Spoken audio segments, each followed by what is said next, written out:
best send the link out now that I've got a live one.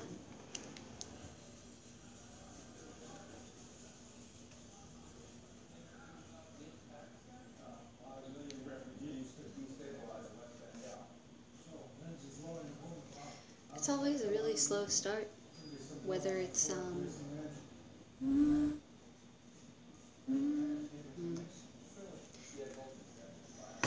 whether it's a technical issue or just a dumb thing that I forgot to do. So this is going to be filed under dumb thing that I forgot to do. I mean, I can fix it for sure.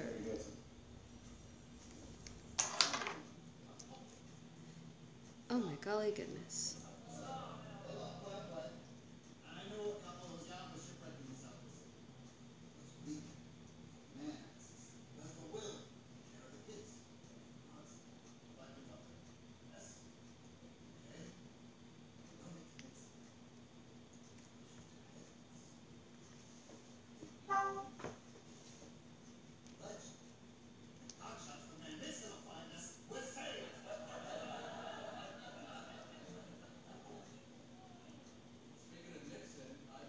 It's been a good minute, thanks to the actual holiday.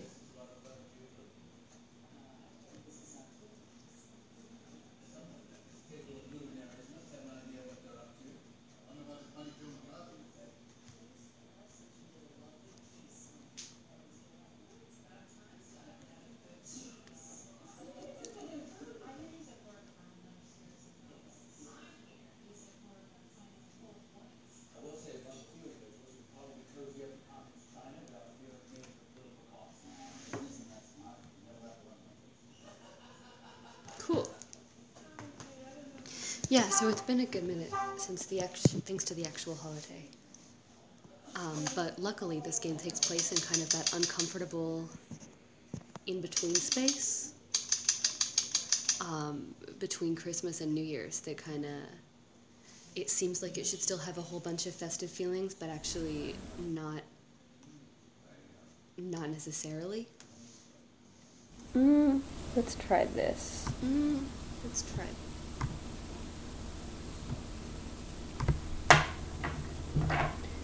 December 28th, 1979, 9 p.m. to 10 p.m.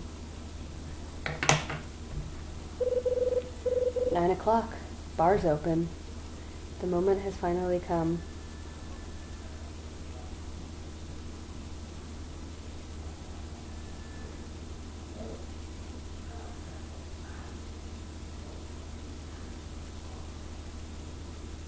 I really do want to have Melon here if I'm going to go to the bar with Helen. So I'm tagging everyone that I tag when I tag things. What an awkward beginning.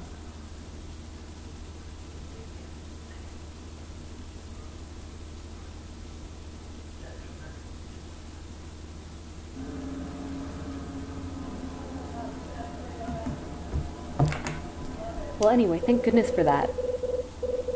Hell, I cleared up that mess with Angel. Might as well celebrate with a drink.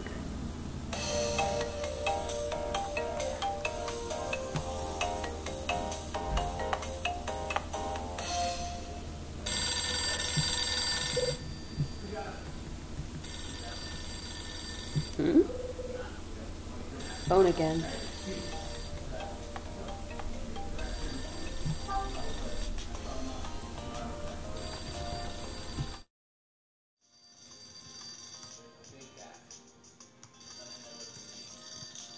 Well, we should get it.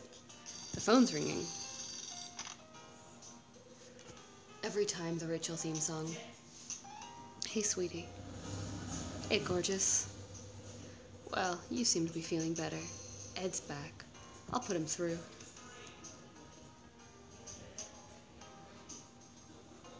Hyde, it's Ed. What's the good word? Louie and me had a little chat about his pal Danny. I'm listening. Louie wasn't involved in the murder, and he didn't make off with the cash either. Yeah? So who iced him? Bradley. What? Seems Bradley was working for Niall under the name of Jay. Jay? That's a hell of an alias.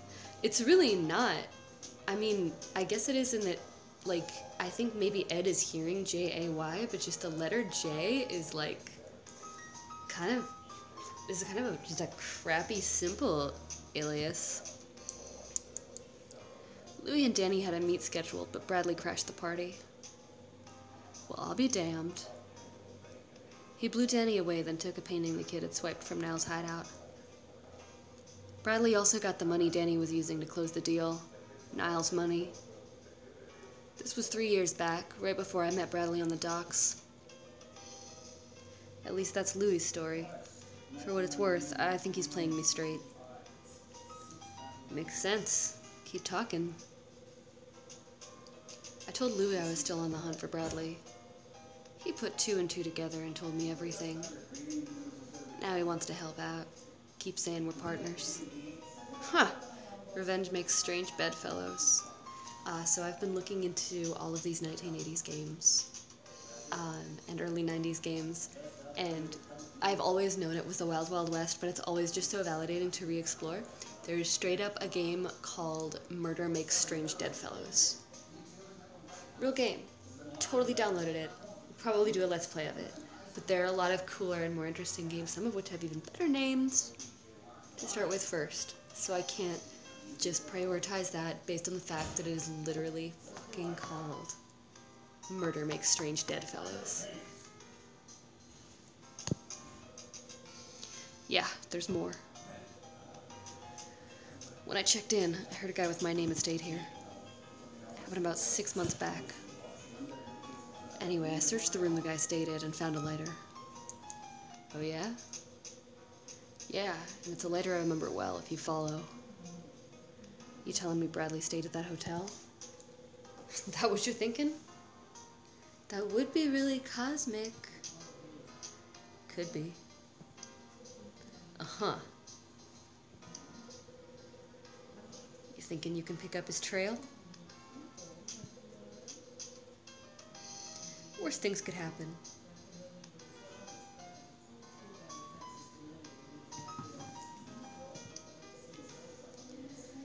Tell me something, Hyde. Why are you still chasing this ghost? This is a good and valid question. I'm not even sure that Hyde has fully explored his feelings about Bradley. I mean, I think they're like all of him. It's the abandonment of his father, it's betrayal, it's who he was as a cop and what it means to be a cop and what it means to be a man and what it means to trust someone, companionship. I guess it's kind of Kyle's everything. He's no ghost. You hate him, that it? Ed, Hell, I understand. Bradley was your partner, your friend. One day he double-crosses you and the world gets a little bit colder. So, you trail him to the docks and give him the lead kiss. Sorry, the lead kiss. You trail him to the docks and give him the lead kiss. That's not... And when his mug don't turn up with all the other floaters in the Hudson, you go after him again. Even losing the badge can't stop you. Hate like that eats a man alive. It isn't hate, Ed. Never was. I just need to know why he did what he did. Why he sold me out. Bradley had a reason. I know it. So you say. Ed? Yeah. I didn't expect much when you sent me to this hole. But what I found tonight was Louis and Bradley. You still think it's coincidence? Of course it is. Hell else could it be? Yeah, maybe. Is that a little hint of Kyle Hyde believing in something? Perhaps even something metaphysical? Hey, I heard you've been putting Rachel through the paces. I gotta make a joke? I don't gotta make a joke. Having her run research on some dead art mope? What's the story? One of the guests keeps talking about a painting. Thing's called Angel Opening a Door. Supposed to be worth a fortune. Now I'm going to test my own sound. This is going to be real annoying for everyone who's in here. It's going to be real annoying just for me and somebody in the future. Probably Chris Gomez.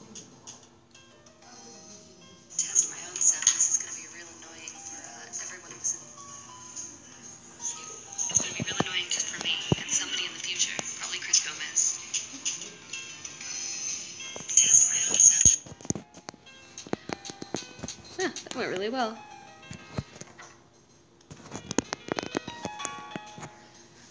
Rachel says it was pinched from an art museum 3 years ago. Let me guess.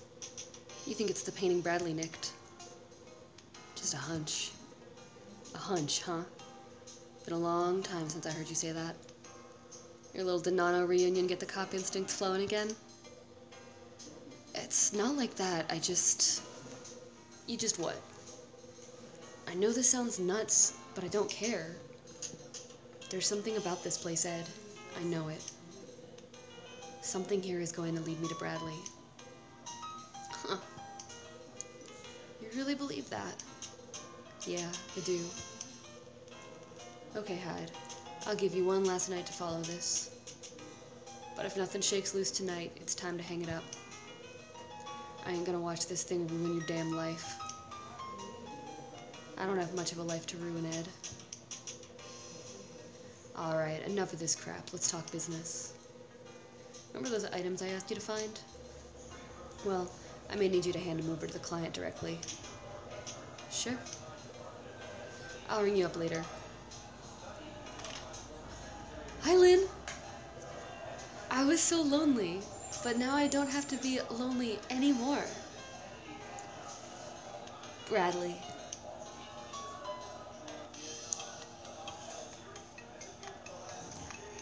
Lynn, we're gonna go to the bar together. Are you excited to go to the bar? Me too.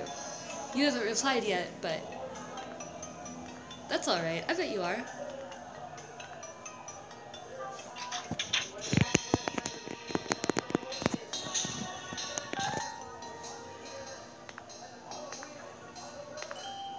Oh, there's no beer. This is all whiskey, scotch on the rocks, manly-ass detective shit, and old lady who can outdrink a manly-ass detective shit.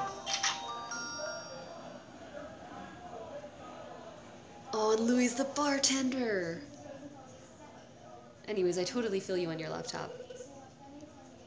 So this is the bar. Hmm? Yo, Hyde, get in here. No, I gotta get my vibe back, man.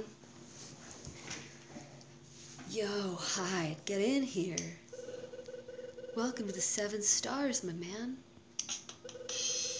I prefer my barkeeps to be prettier, but I guess you'll do. Lynn, your ship is so fucking real.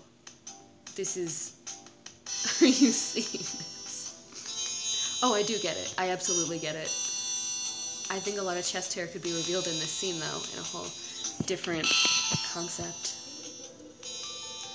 Now, why you want to go and hurt me like that? Now, why you want to go and hurt me like that? Ain't no one else could look this good behind the counter. Louis, finding pride in what he does and also being kind of vain. Hope you tend bar better than you deliver packages. Let me tell you a secret, my man. This here is the best place in the whole hotel. Most every job old man Dunning makes me do is a total drag. Makes me want to take a long lunch and just keep on walking, you dig? Except this one. Brother, I could stand back here all day. Louis has a dream. So what do you think? Beauty of a bar, ain't she? Not bad. Kyle is legitimately impressed by something. Damn straight. So come on, Hyde, take a load off for once. Can he take a load off? What's your poison? Bourbon. Make it a double. Coming at ya. I take a seat at the end of the bar. Hyde, my man, you got no idea what Louis has in store for you. This, my brother, this is an 8-year bourbon from the grasslands of Kentucky. And it's on me. An 8-year bourbon from the grasslands of Kentucky, so 1971 Kentucky bourbon. Louis sets my drink on the counter and leaves me in peace. Good man. He is good at what he does. He's good at his dream. Nice. Alright. Not bad. That's not the right angle of my seltzer. I swirl the deep end around the glass and listen to the music of the ice. It's smells of good earth with hints of charcoal dancing around the edges. The first sip is a slow burn. I sit for a moment, letting the fire spread through me. Hyde? You okay? Oh, my brother. My brother! Look at how happy he is. It's his perfect whiskey. Did you hear that poetry that he just dropped? This moment is so beautiful. Look at their smiles. Been forever since I've seen a cat make a drink look that good. Kyle Hyde has the sincerest smile in the world. That would be like his smile if he was a family man married to Rachel and not an unstable, like, salesman detective. Been a long time since I had an ear. Thanks, Louie. Hey, you're the cat what made my day. I feel like the best barman in LA now. Say Hyde, I don't mean to interrupt your quiet time or nothing, but we got us a jukebox in the corner there if you want some drinking tunes.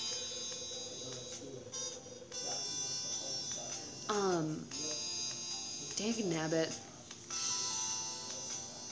I was doing a workaround that I thought would take care of the audio being ahead. Yeah, it's in 1979 Los Angeles.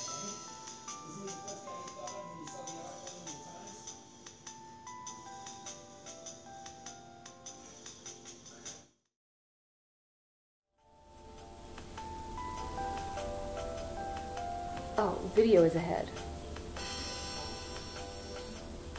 That's interesting. The video of my face, or the video of the game, or both? Because I was trying new things to try to get them synced together.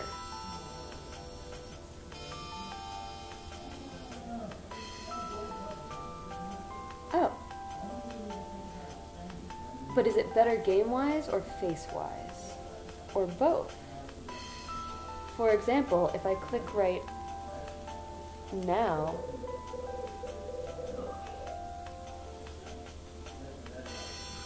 my work, man. Matches by Louis Donato. Louis makes matches? Who makes matches? Does he just do the art? Check him out when you got a sec. It's his shit. Oh, and there's something else I gotta clue you in on. Spill it. It's about the cat what was in here 6 months ago. The one with your name? Yeah, so the day he stayed here, me and Rosa were both out. What's up with that? Does anybody else work here? You called in sick? You have enough of Dunning's crap and call in sick? Nah, man, wasn't like that. I had me a planned vacation. And no one's been in 217 since that day, right? That's right. Tell me about the match. Talk about the matches. Yeah, I want to know about that. So tell me about these matches of yours. Dig it, man. Label's a custom Donato original. Okay, so it is the artwork. Before I came, place didn't even have matches. This is actually the first stream that's actually on the new computer. Oh, I gotta let a cat in. So I want to make sure it's going well and stuff, but ever playing DS games is like 40,000 moving parts.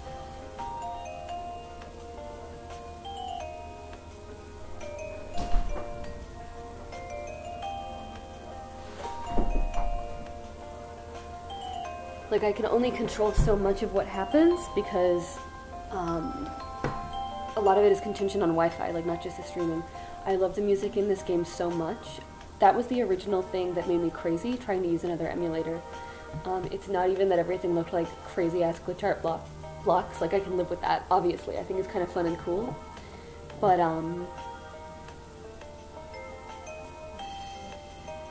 yeah, the music's really, really important for feelings. I wonder if I can, like, mod you or something.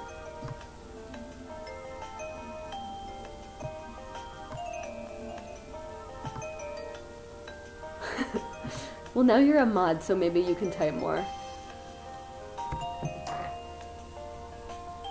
Where I came, place didn't even have matches. This is totally going to become everyone's a mod soon. Oh my god, look at your little wrench. You're so welcome. It'll be all the originals will be moderators. but really it'll just like it'll just be all the originals forever. So it's just gonna be like there will be no mods are asleep. Everyone is mods, nothing but mods. It'll be like Soapbox Banhammer. Tell me about the jukebox. God, I love that little wrench. Oh man. There's something else that I could try. I wonder. Oh my god, Kosho, I just let you in. You have a jukebox and it works? I might be able to do something cool. That's like a great promise, right? Maybe something cool could happen. Hell yeah, early adopter perks. If I can make this work, it should be like the perkiest of perks. You should be like, wow. Oh my god, I just let you inside, cat. A Nana cat! Who's that meowing in the distance? I can't tell you. You mustn't know.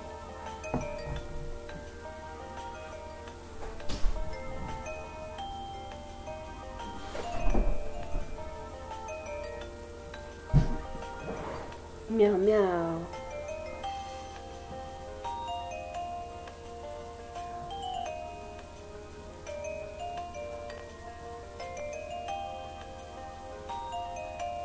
How do I do it?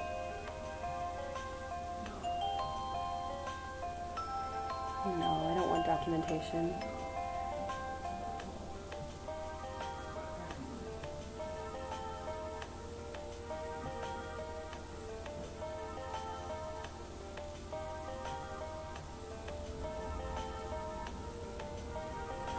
This will be worth all of this delay. Could that be Daryl? How do I deploy this super secret thing that would be really, really cool if I could just make it work, but it's so secretive? Certainly I'm not Googling it, because I'm a technological professional. Hi, how are you? Oh my god, wait! Is this Daryl like my Daryl, or Daryl like... Isn't your husband Daryl Hamilton? Is everyone Daryl? You guys are...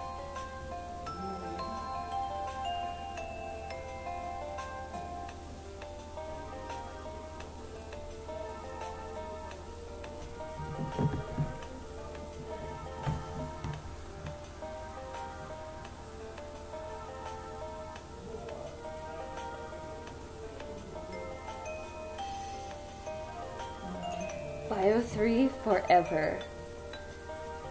Thank you guys for balancing out my demographics. I only have 2 demographics. It's like 22 to 30 and then 35 to 44. I think that's what it is.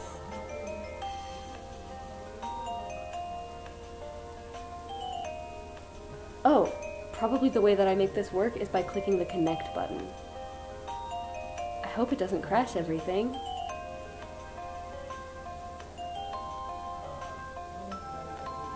Oh. Yeah, that's another Daryl, but I believe that he spells it differently. Can you guys see it? Or can only I see it?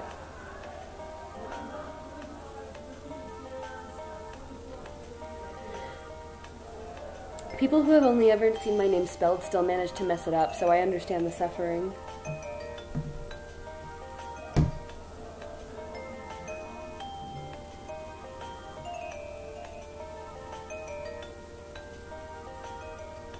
Oh.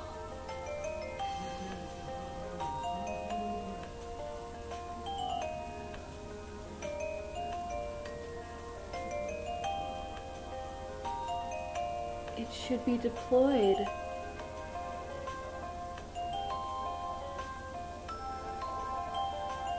I mean, I can see it. That should count for something. Okay. It's actually not an aquarium, it's some super festive fur trees for the winter time. Well, I have a whole second computer running where y'all are a Blastoise and a Persian.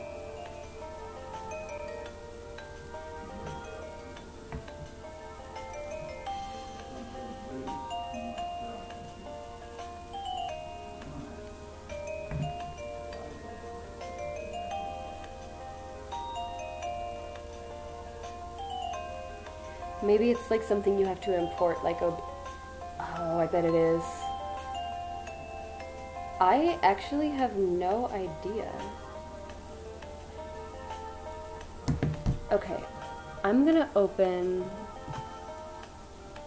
close Vanilla Steam. And I'm gonna open Secret Steam. Secret fake Windows Steam.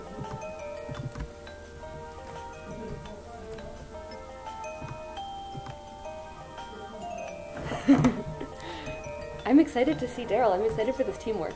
While this loads and does its wild stuff, that I swear will be worth it, I will continue and check out this jukebox. You have a jukebox? And it works? I know, trip, right? Ain't the newest model or nothing, but it gives the old bar some class. I want to see this jukebox that ain't the newest model or anything in 1979. It's a song run me. Can't charge for music, man. Things free as can be. You see a song you like, just give it a spin. Another drink, my man? Yeah, hit me again.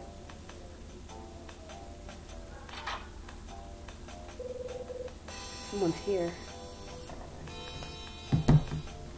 Oh my god, are we finally gonna be drinking with Helen? If only Melon were here. Oh hey, welcome to the 7 Stars, ma'am. Just take a seat anywhere you want.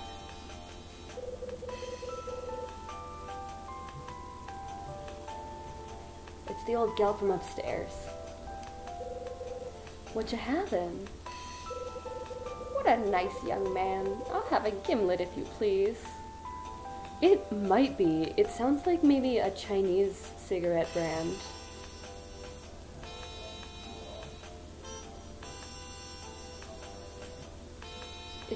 I can almost guarantee it's a Maud, can you look up 7 Star cigarettes for me?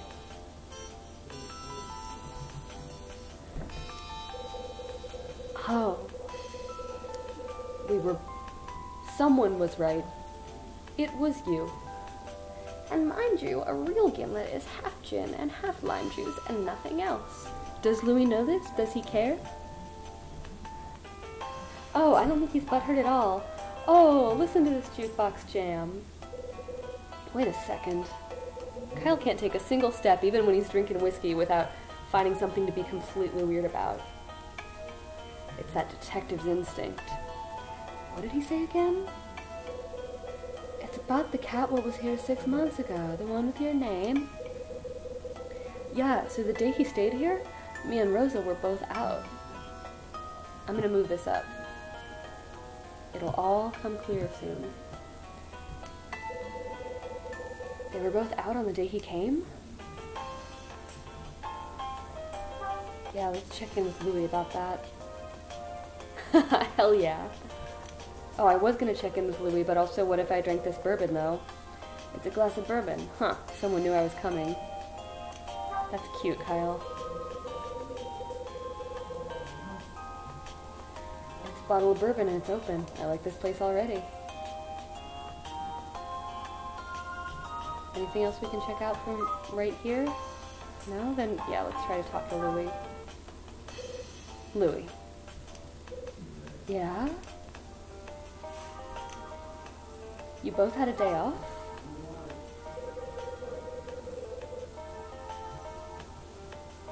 Oh, if these aren't here, then where are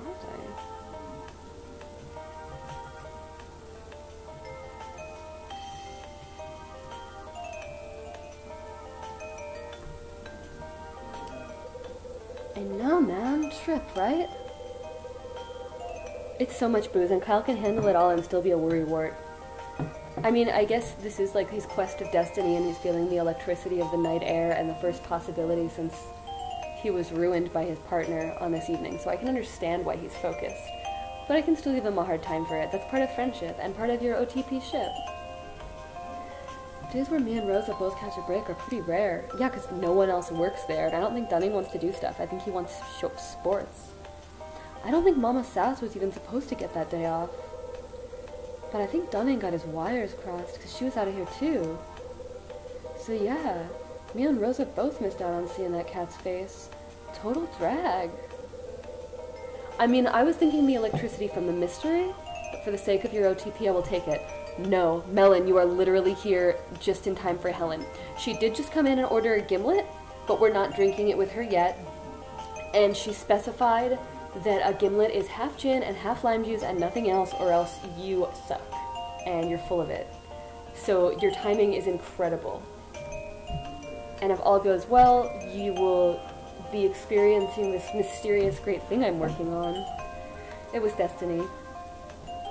If that guy was really your Nico Bradley, then he's got some kind of luck. If I'd been there, would have killed him on the spot with how he'd done for Danny. It's a funny way to say that, even though it's really serious. So only Dunning saw him?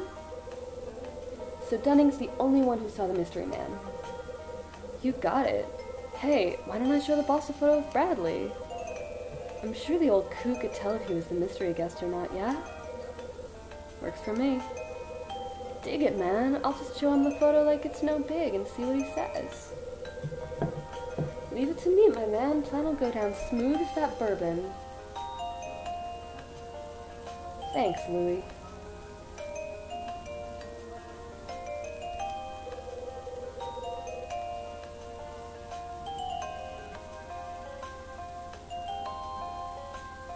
You know, I don't get this, Hyde.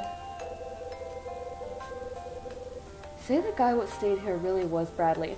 By the way, you guys, I'm so into how Louis says what instead of, like that every time. It's so fun to say, and it makes every sentence so much more dynamic. I mean, why has he come here? What's he thinking?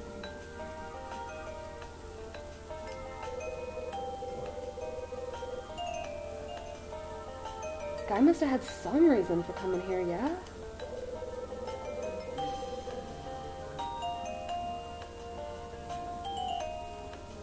I don't know, Louie. I can't figure that out. Another drink, my man? Yeah, hit me again.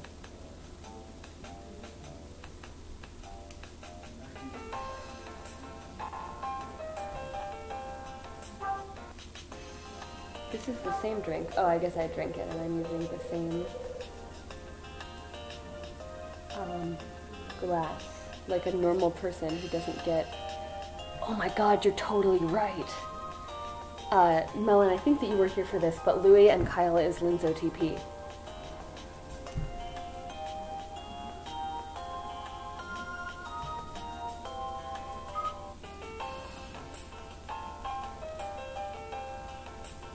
It takes some time.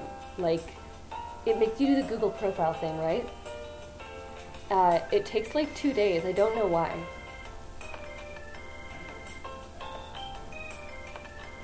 Are we ready for this? I'm gonna let everybody gear up emotionally and then start.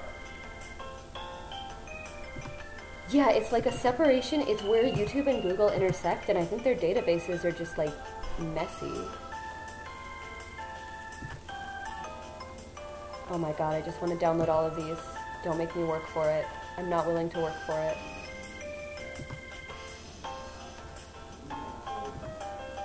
Oh. No, where'd OBS go?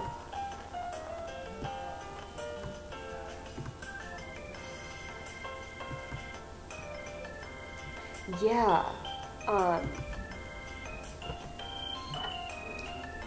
It's this combination of like Nintendo DS 3D graphics and then these graphic novel stylized avatars.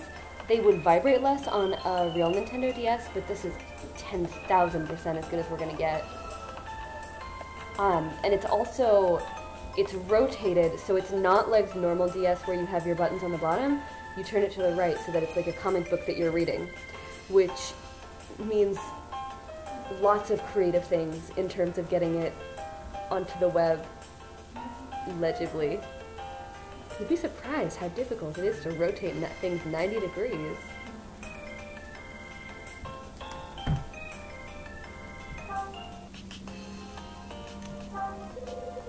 There's a big jukebox in the corner. Wonder if they have any jazz. Kyle's a jazz man. It's a puzzle, a jazz puzzle. Um, oh my god. Yo, spinning some tunes? What you got? How about any requests, anybody? I'm gonna leave this up for you guys' requests while I keep on working on the super cool secret thing that I can't disclose unless I can get it to work.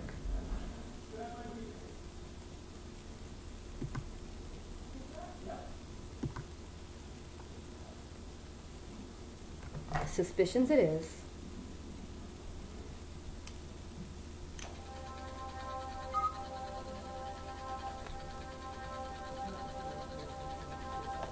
Okay, so it is noir. Kyle Hyde, our protagonist, is an ex-detective who is looking for his partner Bradley. Bradley betrayed him in the force. They met on a pier, and Kyle shot Bradley, but Bradley didn't show up in the Hudson River, and Kyle's been looking for him ever since. This was in New York. Now he's a traveling salesman who works for a guy named Ed that used to be a cop and used to be friends with Kyle's dead cop father. This bartender, Louis Donano, is a small-time crook that Kyle arrested a bunch of times for being a small-time crook. But now here in LA, they're realizing that somebody in with the gang that Louis was in with was also Kyle's partner Bradley undercover, and that he killed one of Louis' friends. And Suspicions was really short. We're gonna need more jams.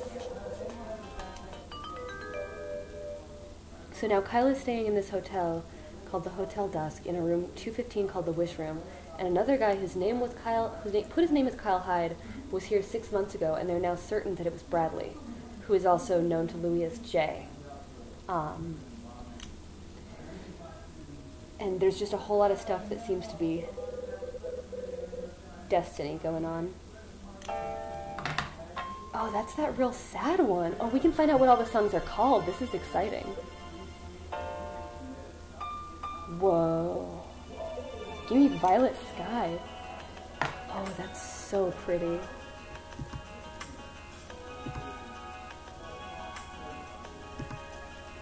Cool, cool, cool, cool.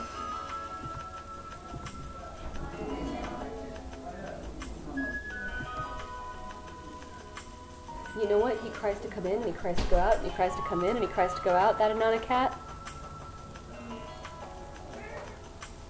That is not a bug, it's a feature. Oh, my mistake.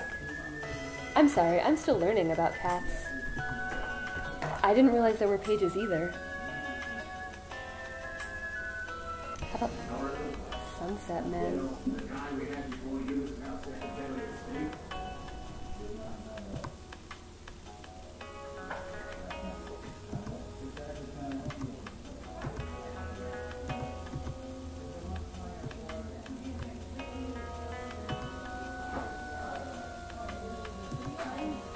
I'm playing Hotel Dusk. Oh, great. It's Festive Friday. It is, it's Festive Friday. Do you want to hang out, anonymous wife, future wife? No, I'm watching this movie, but it's becoming fun. Also, I don't want spoilers because I'm playing my game. Oh, that's true. We are getting closer and closer into it.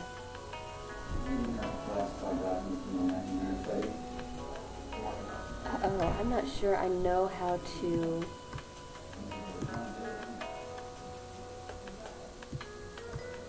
access my files from Wine?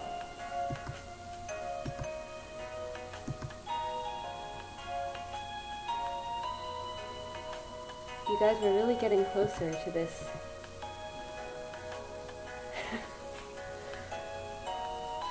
This mysterious thing. If I can just pull it off.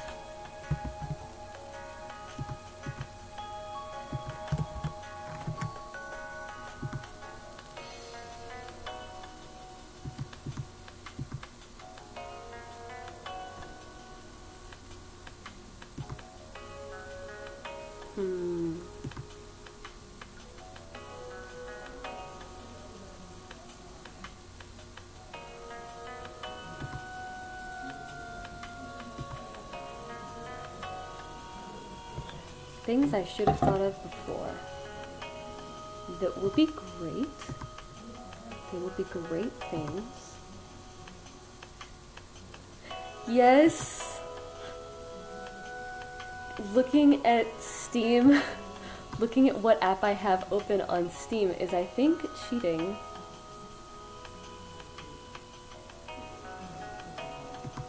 But I have no idea how to import files from Linux to the mysterious world of wine. Open the directory, I guess. Oh yeah. Oh, this is Drive C. So I can probably...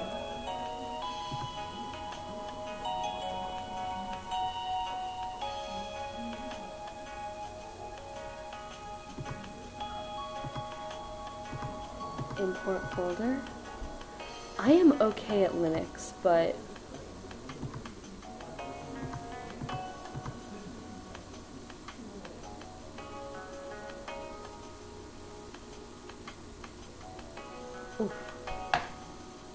I am okay at Linux, but I am like running through like 3 layers of wine, and it's kind of unsurprisingly a lot.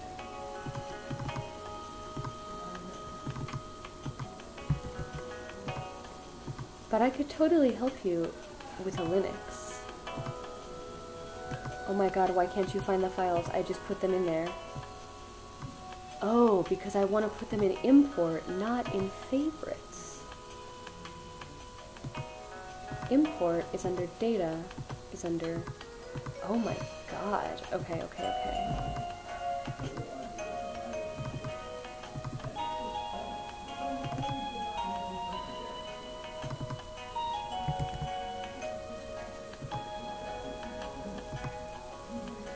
I used to use MS-DOS, and now it's like having known French as a child.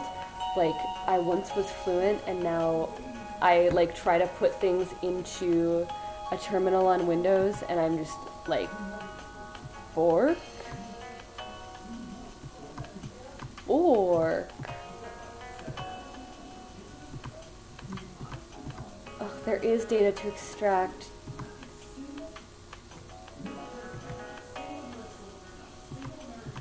Oh god.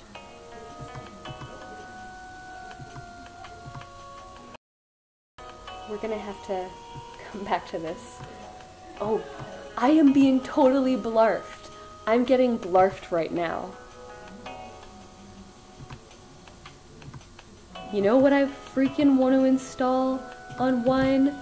Freaking WinZip. Let's get some WinZip. Can we get Zip? Cool. 7-zip will do. I'm so mad.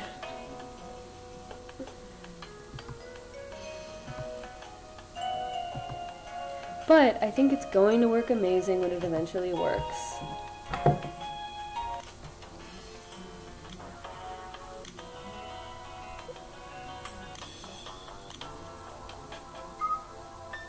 Now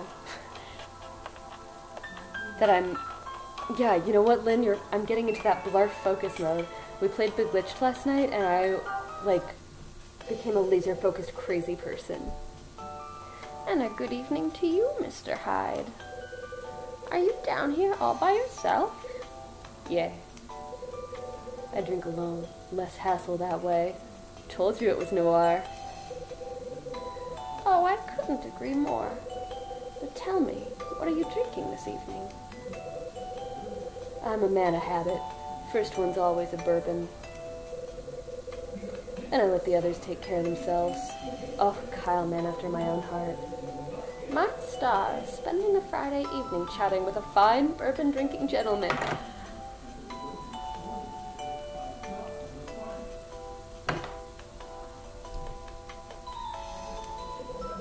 I can't even remember the last time I did something like this.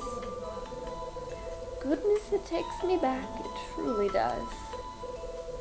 So, you have family? Kyle just can't let a nice moment be nice. No, I'm all alone. And you, Mr. Hyde? Same story. No family, no ties. I'll tell you something, though. This is the first time I ever spent the last Friday of the year in a hotel bar. When I say man after my own heart, I mean the, like, first one you choose and then the rest take care of themselves. But yeah, I too would rather have the gimlet. I wonder what Louis drinks.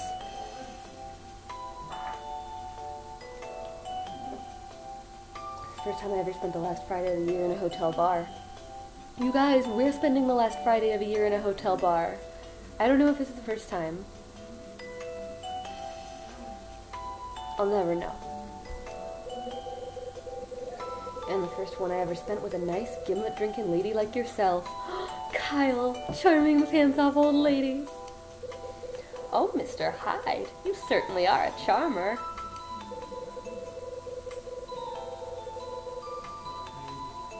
I can say stuff like that. I have so many fan theory requests.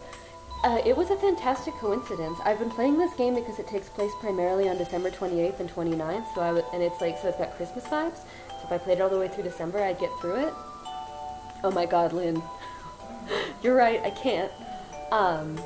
But now, it's really December 29th, so by accident, by me taking too long to play the game, we've caught up and it's become perfect, warm encapsulating destiny for us all. Now that I think about it, you said something when I first saw you. You wanted to stay in the room that grants wishes, right? What's your favorite New Year's movie? That's correct. There's a wish of mine that I simply must come true no matter what. Oh, she looks so sad. That's why I came to this hotel, you see. Come on, that's just Dunn flapping his gums. You really believe that fairy tale? What is Strange Days about? And it is such a shame if I do believe it, Mr. Hyde. Oh, I read that so wrong. And is it such a shame if I do believe it, Mr. Hyde? Perhaps the fairy tale nature of the story makes me more inclined to believe, But I think that Kyle is starting to open his heart up, too. Things are very different from the first time he and Dunning sparred about whether it's worth believing in things that aren't efficient, that aren't purely logical.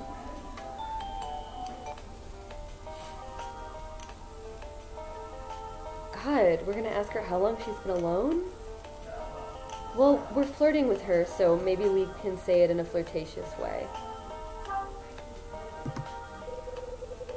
You always been alone? Oh no, not always. There was a time when I had someone in my life. Who did she have in her life?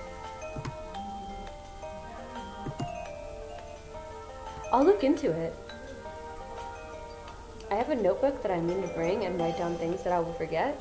Oh, I can put it in a digital computer notebook. Leaf pad.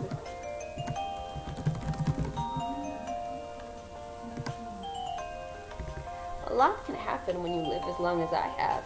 Helen, how old are you? No, it's rude to ask a lady her age. You had a family once? So you had family once? Oh. Not everything you hoped it would be?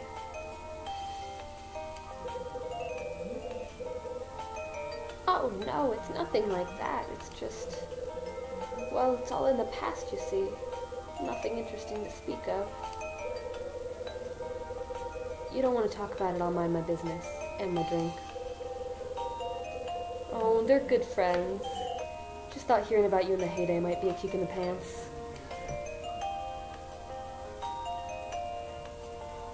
Sometimes maybe I should be making commentary instead of just getting really bright-eyed and covering my face emotionally. But sometimes that is the commentary.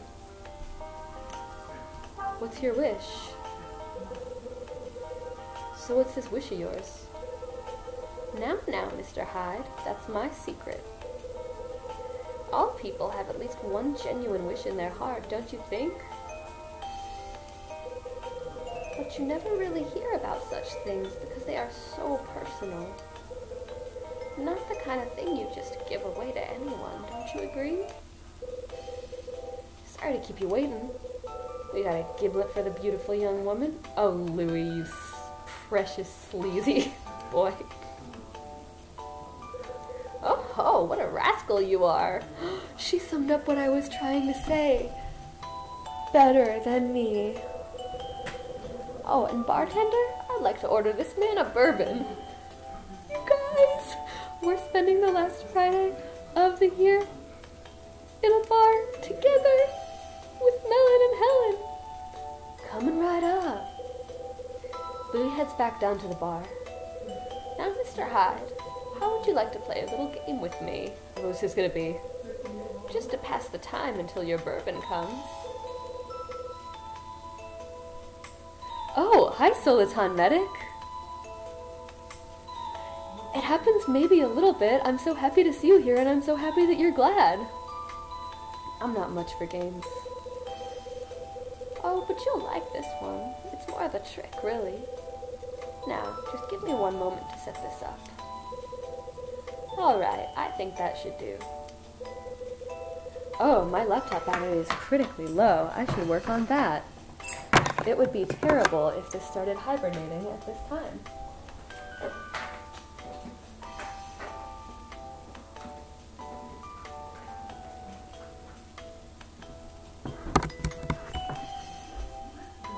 Are you plugged in? Yes. Now, as you can see, I have 6 coins in front of me. You must arrange them so there are 4 in a row, both vertically and horizontally. Oh, but here's the fun part. You can only move 1 coin. Do you think you can beat my little game, Mr. Hyde? I think it's going to be awful, and you guys are all going to be here watching me be awful at it. But you'll be watching me be awful at being Kyle Hyde. Being off Helen watching Kyle struggle with it. Yeah, I still haven't gotten the latency under control. I think at a certain point the issue is just Wi-Fi, and YouTube doesn't let me control it at all. Like, the ultra-low latency setting is there, and it won't let me click anything. All the buttons are grayed out, whether I'm in or not in a stream at the time. Okay, I'll bite. But if I win, you have to tell me about your past. Deal? Agreed.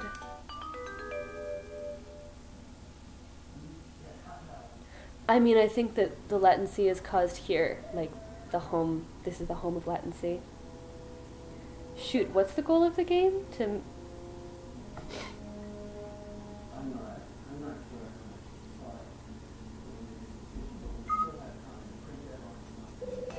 You're not giving up already, are you, Mr. Hyde? I'm sure you can figure it out. Yeah, maybe. Would you like to try again? You must arrange them so there are 4 in a row, both vertically and horizontally. But you can move 1 coin and 1 coin only. 4 in a row, vertically and horizontally. So it's gotta be like...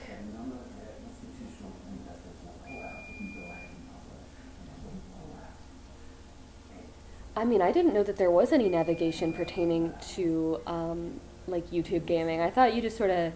You did it, and you hoped for the best.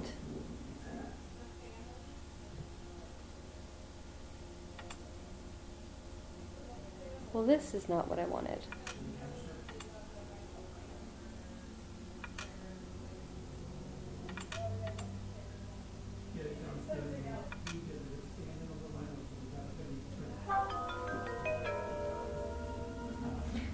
Yeah, the lag is forever. Now, Mr. Hyde, you'll have to think. I will have to think. I remember this being agonizing. Oh! I can do that. That's super smart. Helen's outfoxing me.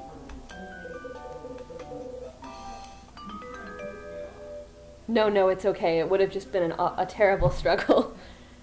It would have been increasingly embarrassing for everyone involved, even Helen.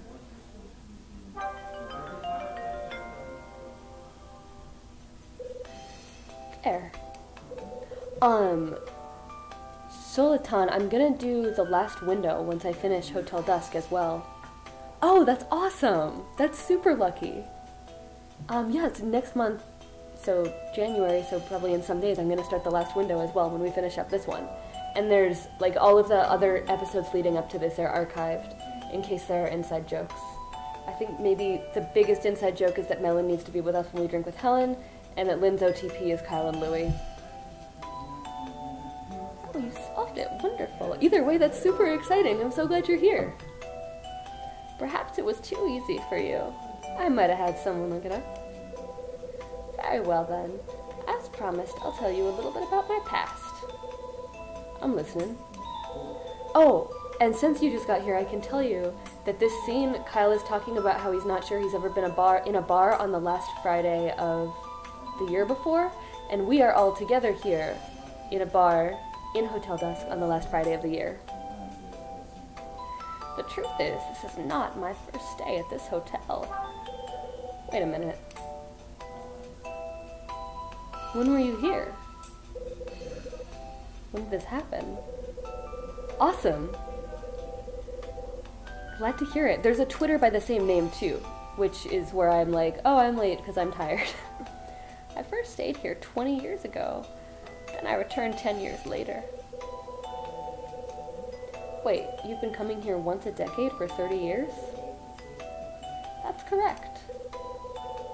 Back then, the stories about room 215 didn't even exist.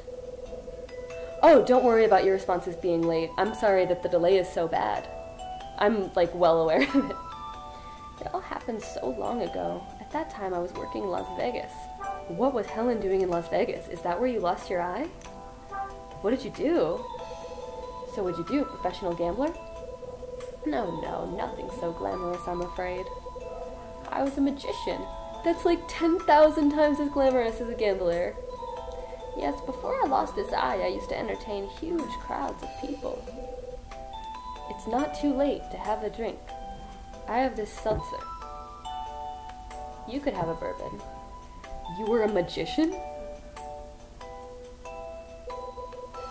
Hyde, my man, do I have something special for you? It's so awesome. It's magical. It's destiny. This, brother, is the best bourbon in the house, aged 12 years. I'll take that bet. How much do you want to bet? Oh my, look at the time. I'm sorry, gentlemen, but I must be off. Thank you for engaging this old lady in such spirited conversation, Mr. Hyde. Playing Hotel Dusk now is super fitting. Oh, and Hotel Dusk is Mondays and Fridays at 8:30 Pacific time. I think you have to go with absinthe. Please enjoy the rest of your drink. Bartender, would you please help me up to my room? Huh? Oh, yeah, sure. Yo, Hyde, looks like I gotta run Grandma Patch back to her room. Grandma Patch? Louie! Can you keep an eye on the place till I get back? Sure.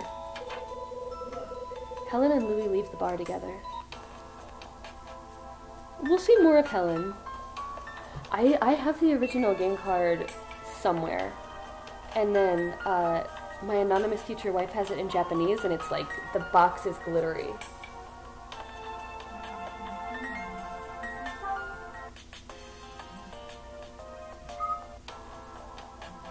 Well, what should I do with myself? Shall I go bother Rosa in the kitchen? Looks like I'll be watching the joint until Louie gets back.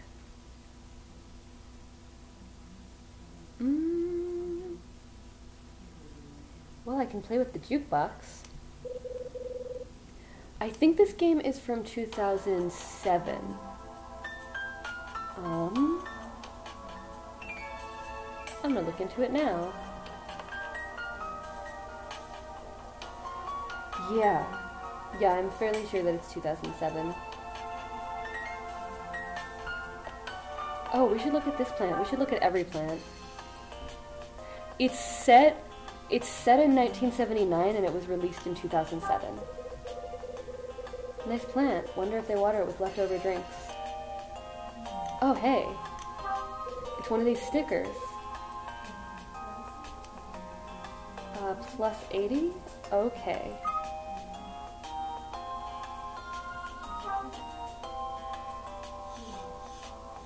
Taking good notes.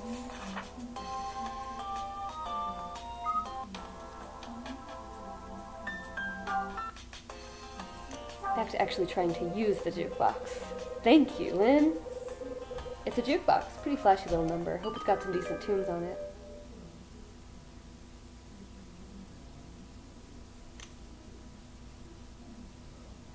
That's interesting. They released like a spiritual successor for, it was like a 1-buy 3DS $5 game, and it seemed like it was going to be episode 1 of a series, and it like had a character who was essentially Kyle Hyde, but I don't think they're ever going to make a second one. I think it was just a sad one-off. Yeah, in-game I think is December 28th,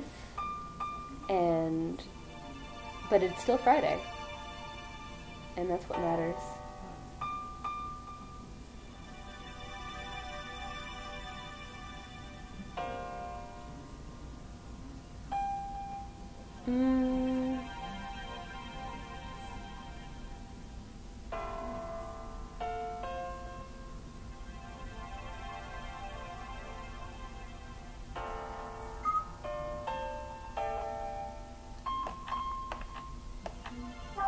I mean, we got so many answers. Let's stare at our bourbon bottle endlessly. That seems like a Kyle Hyde thing to do. There's a bottle of bourbon on the bar. Who's there? Oh, hi Iris. You're always really high maintenance. Well, if it isn't Mr. Hyde. Oh, you. Are you the only one here? Yep, bartender had to step out, but he's coming back. Yes, I should have expected that in this place. So are you heading for bed, Mr. Hyde? I would hate to interrupt your leaving. Nope, barkeep asked me to watch the place until he gets back.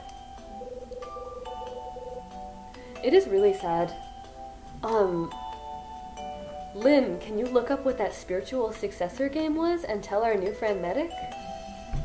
It was, like, yeah, just kind of plug in things for, like, 3DS, Hotel Dusk, spiritual successor until something appears. Because the alternate character is so Kyle Hyde. Which will probably take a while. I agree. Oh, I see. They were pretty masterpiecey. The DS was like a death knell for a lot of really good games. Like, on a totally different note, Sonic Chronicles The Dark Brotherhood was super good. It was like Super Mario RPG good.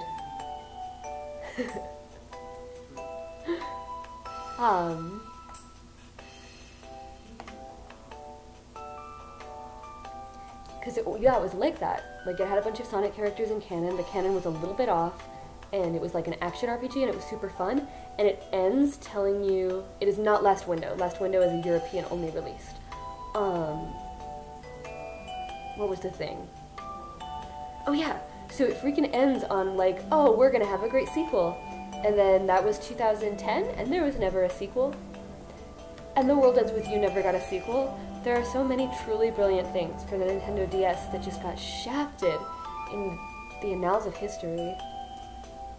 I can't imagine why I'm asking you this, but would you like to have a drink together? No thanks or no way. I'll be polite. Sorry, maybe later. Oh, really? Okay, I get it. Get what? You're not used to sharing a drink with a young, attractive woman such as myself. Is there a beep?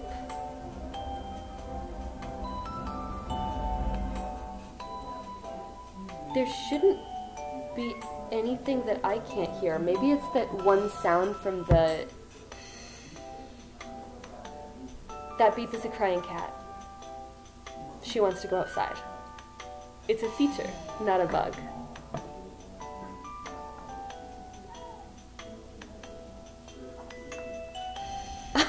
It might be.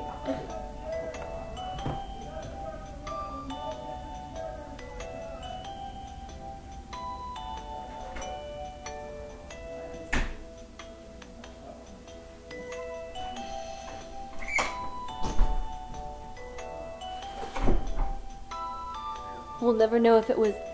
Yes, it was Chase Cold Case Investigation. It was exactly that. I've let the cat out and closed the dishwasher. So, there shouldn't be beeping. Think what you want, I still ain't drinking with you. I'm drinking by myself, next to you. I played it and I think it could have been really good if it was made into a series, but standing alone there's not enough to it. It's like a lot of setup and little payoff. You mind? Not at all. Never mind. I think I'll drink alone tonight.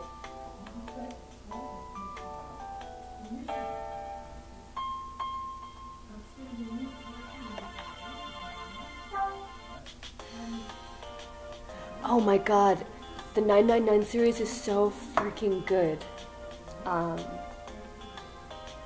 Also, I don't know if you've ever tried watching Titanic after you've seen 999, but it's a little bit game-changing.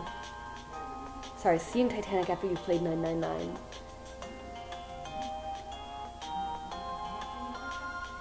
I'm trying to remember so many things about the nonary games and coming up short. But if any of you haven't played those, you should. Do you not know about this, Lynn?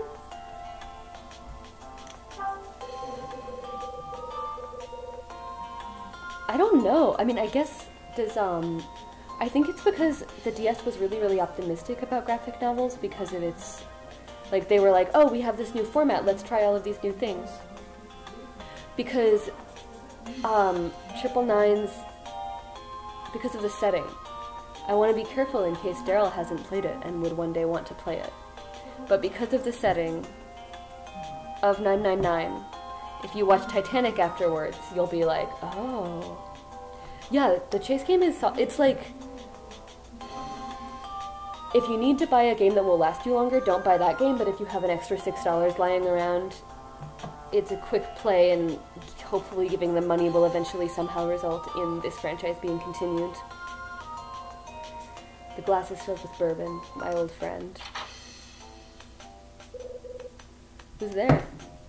Oh god, no! And a fine evening to you, Mr. Hyde. Summer, don't you have a book to plagiarize or something? So this is where you have sought refuge from the weight of this cruel world. I thought you might be in your room, but found it empty. Don't go to my room! I don't like you! You've been looking for me? Why? Our last discussion ended on a somewhat awkward terms. I had hoped to start anew. No thanks, Shakespeare. I got no interest in anything else you have to say. I like how strongly Kyle feels about writers when he spoke in, like, absolute flowing poetry about his bourbon. Your words wound me, sir. I had hoped to find you in a more charitable mood. Perhaps you do not appreciate the gravity of my earlier confession. No, I don't... Your feelings are bigger in your own head than they are in the real world, and they're yours to deal with, and I'm not your therapist. The truth remains that I revealed a secret which I had guarded for 10 years. And to a traveling salesman that I had met not hours before. You're such an elitist, Martin. Oh, I totally did that. I played 999 and Choose Last Reward both on the PS4, and I wish I had played 999 on DS because of the difference in the ending puzzle and how the DS one is supposed to be more thematically related. So I think I'll do it again. I could make another series out of that too at some point, and it's definitely up all of my alleys thematically. Offline.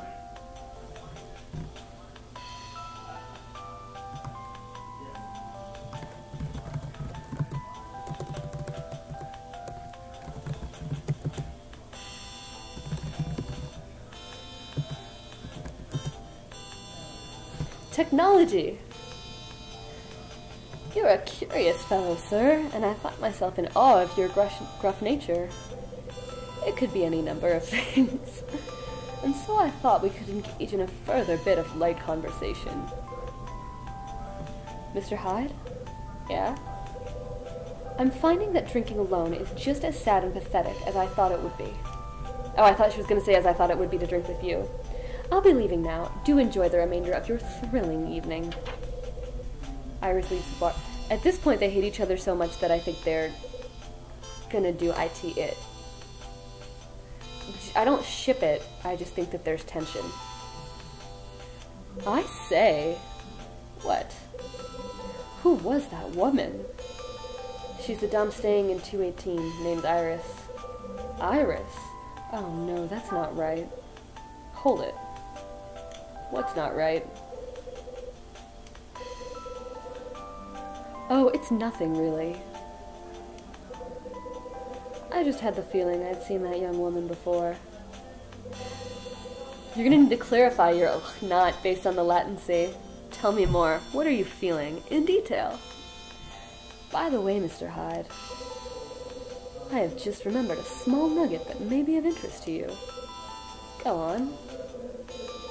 You recall asking me about Osterzone, yes? Well, during our chat, I failed to mention something about the image on my bookmark. Really? Because you mentioned, like, a lot of things, sir. 3 years ago, you see, that particular painting was on display, and somebody nicked it.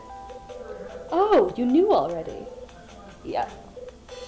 But how could you possibly know this?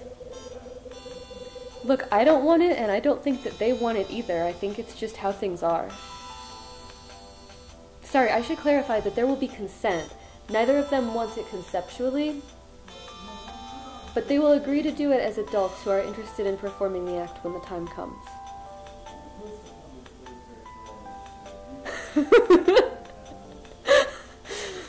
And Melon's last statement is why I suggested you could catch up on the earlier episodes for important inside jokes, like the time that Martin Summers went to take a giant dump. You don't actually have to. These are just options that you have. Not 2 hours ago, you did not even know the name of Osterzone. How did you manage to find out about the theft so quickly? I thought he was insufferable when I was younger, and I really think he's insufferable now. Did a little research. But as much as I'm acting annoyed with him, he's like he's a love-to-hate kind of guy. Like, he's not the worst dude in the world, but he's very fun to dislike. Research, you say? And just how did you manage this? I ain't playing 20 questions with you, pal. See you around. Wait, please, Mr. Hyde, just one moment, please. It is as I suspected. You, sir, are no ordinary salesman. Yes, it's clear as day now. It all makes sense. What all makes sense? I bet he's way off base. You figure something out? Just a bit of deductive reasoning is all.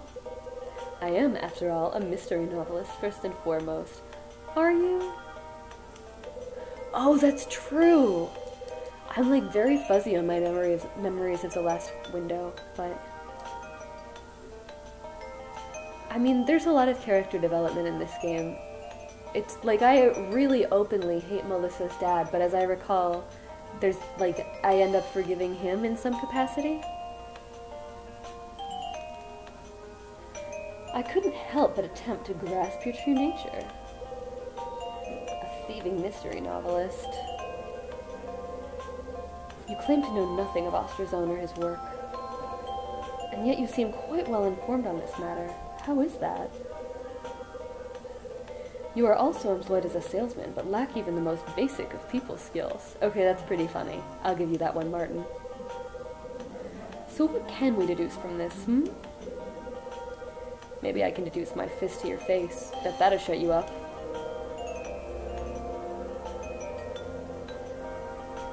Oh, I have forgotten, like, everything from it. I only ever played it the one time once I managed to score a European copy. Oh gosh. I'm so down. You're making me so excited. But enough wordplay. It is time to, as they say, lay my cards on the table. You, sir, are on the trail of Osterzone's stolen masterpiece. Yes, a work such as Angel opening a door must be insured for a princely sum. I surmise that you are in the employ of this insurance company. I'll be careful. Thank you for the heads up and for the encouragement. You've been hired to track down the painting and return it to the rightful owners. You are a writer. This salesman act is nothing more than a mink stole on a cheap lady of the night. This phrase is incredible. Of all of the, like, idioms and idiosyncrasies in the English language that don't exist, a mink stole on a cheap lady of the night is the best. I have to take a screen cap of this. I haven't gone and looked back at the screen cap, so I think it will be fun when the game is over to see what was a highlight. Now that, sir, is deduction. Behold the power of my reasoning and wit. Downvote. You done making stuff up? What? Are you telling me that this is not your purpose here? Yep, that's what I'm telling you. Oh, but I deduced... I was so certain of it. Well, I'm certain that you're an idiot, and only one of us is right. And you couldn't deduce your way out of a wet sack. That's why your books sell like fried crap at a county fair. Sell like fried crap at a county fair. I see. And that's a great metaphor. They're fried in the reputation of... God, what is it? The stolen novel and his reputation. But the crap is his own writing, up until he hones it. I see. I suppose I should thank you for such honest advice. I was thinking of literal crap. I think Freud might suggest that Martin's not made it past the anal phase. But know this, the more you resist, the more determined I am to learn about you. How do you know Iris? Where'd you meet her? I think perhaps it was... No, I'm sorry, Mr. Hyde. I fear my memory has failed me. But if I manage to lift the fog from my mind, I shall notify you post-haste. Make no mistake about it, Mr. Hyde. I shall discover your true identity. Okay, Martin. Have fun, goodbye. I've had about enough of that guy. Oh, what? Is the sad music because we're playing it, or because sadness is happening?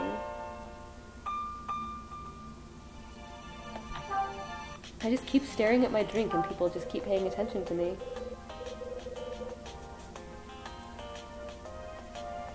The glass is filled with bourbon. Oh, how I've missed you. Hmm? Yo, Hyde, thanks for watching the place. Anyone swing by while I was out? Yeah, actually, almost literally everyone. 2 birds showed, but they both left. Aw, man, wish they'd stuck around till I got back. You're better off this way, trust me. Oh, okay. That's cold, Hyde. I thought you were supposed to be working with people now. Can't never let a customer leave angry, dig? Louis, you're making my head hurt. Sorry, man, didn't mean to bring you down. Wasn't you. I think I'm done here. Okay, cool. Well, bar's open till midnight, so swing back if you get bored, yeah? We still gotta have that drink together. Okay, I gotta get these sad feelings off.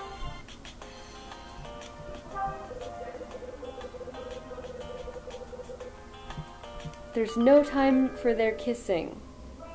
There's no time for this OTP. It is the late 70s and nobody is ready to confront those parts of themselves.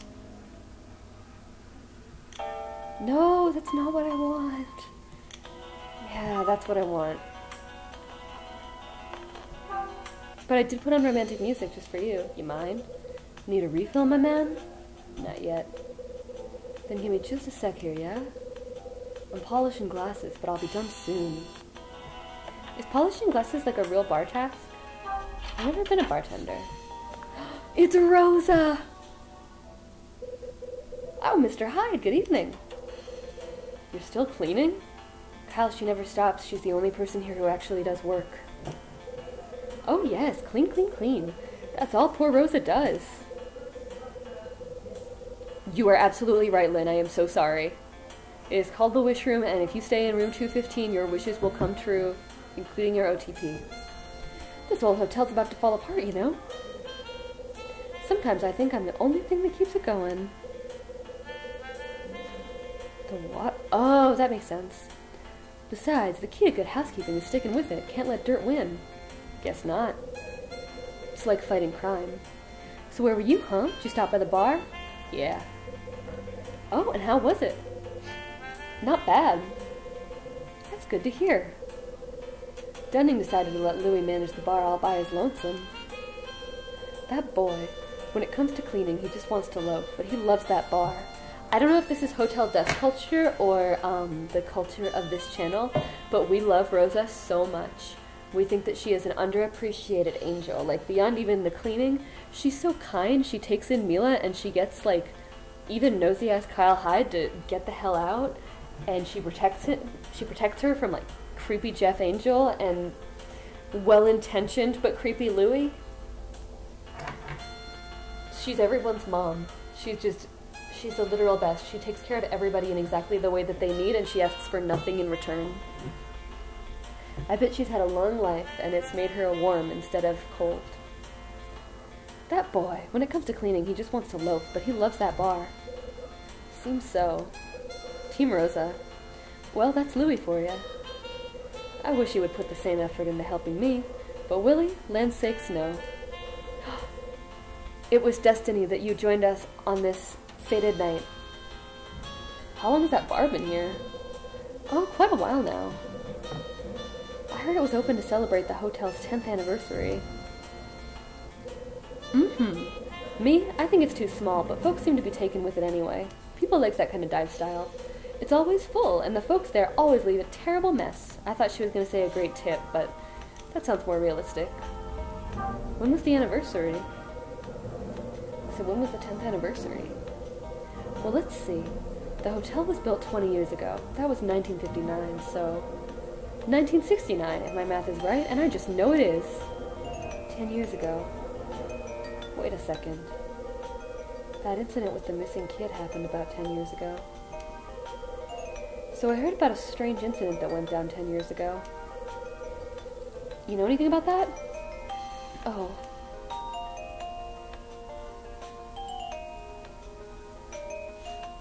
As Kyle gets more hopeful, all of his angles seem to be kinder as well. Like, they're the same angles, but you can see more soul in them. Tell me about the story. So the story's true? So you heard, did you? I can just guess who told you. Little bird. It was the bird. I just bet. Well, I'm a terrible liar, so I guess I can't pretend not to know. Oh, that's a bummer. Well, you can do it. You still have time. You have a lifetime of time. So it's true? Yes, Mr. Hyde, it's true. Every word. That's interesting. Ha! Old Rosa fooled you, but good. Ha ha. Oh, I'm sorry, Mr. Hyde. It's not too long of a game if you're not doing it in increments where you want to make sure that other people can show up. So you can bring it with you wherever you go, as is the nature. Oh dear. It should be really positive and rewarding for you. What? Oh, you should have seen your face. Whew, no, I'm afraid it's just a rumor. But when I started here, I thought it was true too. And for a fact. Rosa, you made a joke. Did it hurt? Kyle, you made a joke. Did it hurt? Oh, hush now. Anyway, when I first asked Dunning if it was true, he flat out laughed at me. Here I was, hoping to get a peek at a ghost. What silliness. That's one word for it. Dunning says that this kind of thing happens all the time. What with hotels changing owners and closing down and so forth. Well, rumors get started and folks talk about ghosts and murders, and there you go. Oh, look at me, chatting away like I have all the time in the world. Oh, yeah. Yeah, I know that feeling, 10,000%. The ghost of Helen's eye is haunting Hotel Dusk.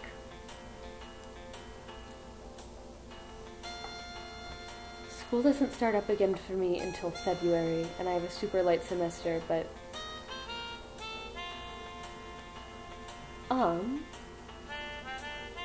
I'm going to 100% assume that that question is hermetic.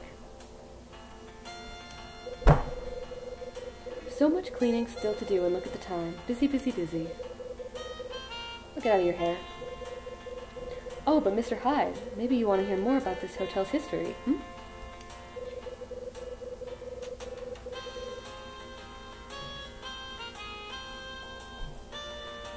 Frack, how did cucumbers again happen? Should I tweet it to try to remember it later, or will I forget it? I remember cucumbers again was so funny, but I remember nothing. Well, if I were you, I'd ask Dunning himself. Yes, I would. I'm sure the old coot is around here somewhere. I'll do that. You will? Good. And I'll get back to my cleaning. God, what happened? Well, who else was here? We have to find someone who knows. Chris Gomez will know. Chris Gomez has a mind like a steel trap. Oh, I'm trying to talk to Rosa again. I'm sending him a message on the megaphone as we speak. No, because he can't come on Friday nights because of where he works. That actually sounds like a really pleasant job because it doesn't have a lot... Yeah, it sounds like it pays well and it doesn't have a lot of human interaction. And I think that at a certain point, emotional labor becomes more exhausting and soul-destroying than physical labor.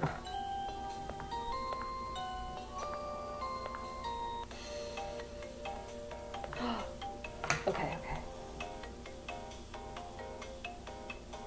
Wow, I'm so excited to learn all of the secrets.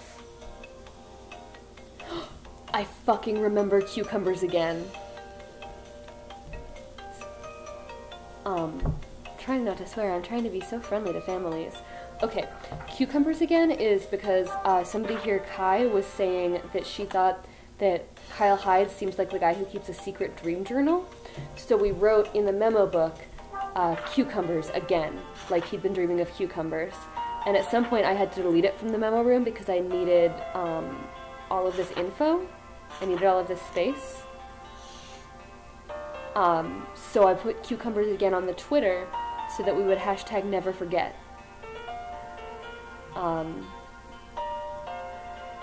So now that all of that is over and done with,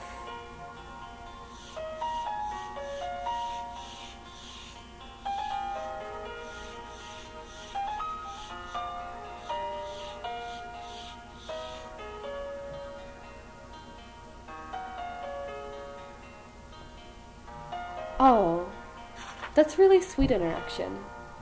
I think work is always going to be eating everybody's life, but it sounds like as far as things go, it could be worse. I don't mean to invalidate your crushing lack of free time. Why did I enter the kitchen? What am I doing with my life? Oh, I'm trying to steal the wine from the kitchen instead of just drinking the nice scotch that Louis poured me. Oh, I'm trying to find Dunning. It's like that joke about how a person would lose their head if it wasn't screwed on. There's a reason that I have a chain wallet, and it's not because I'm an edgy teenager in the early 2000s. Huh? Wait, that looks like... It looks like Dunning being really sad next to a piano and some pictures thinking about life. Oh, it's Dunning. What's he looking at?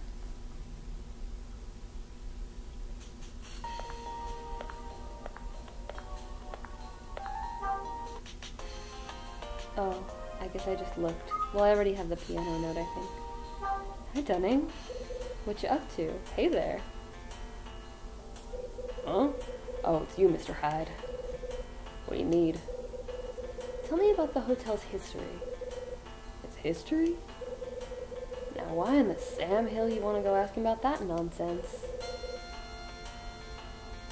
I'm a curious guy. Oh, for sure. It's a baseline. What kind of career do you want? I mean, if you don't have to answer if you don't want to answer. Yeah, that is crazy.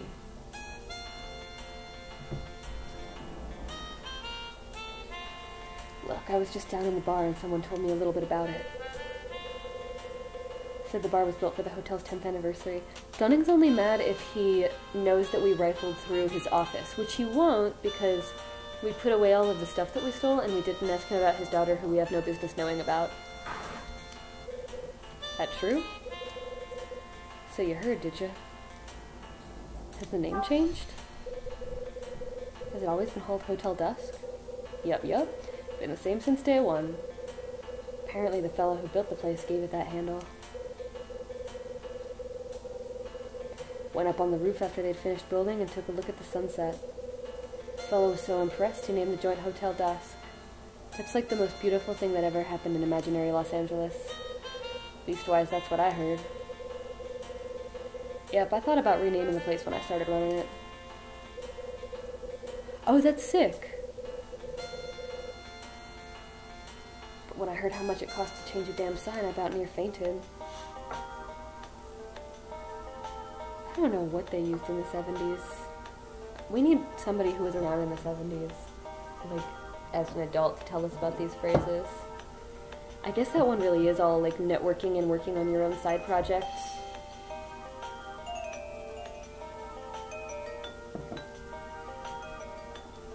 Are you in an area that has, like, game designers around, or...?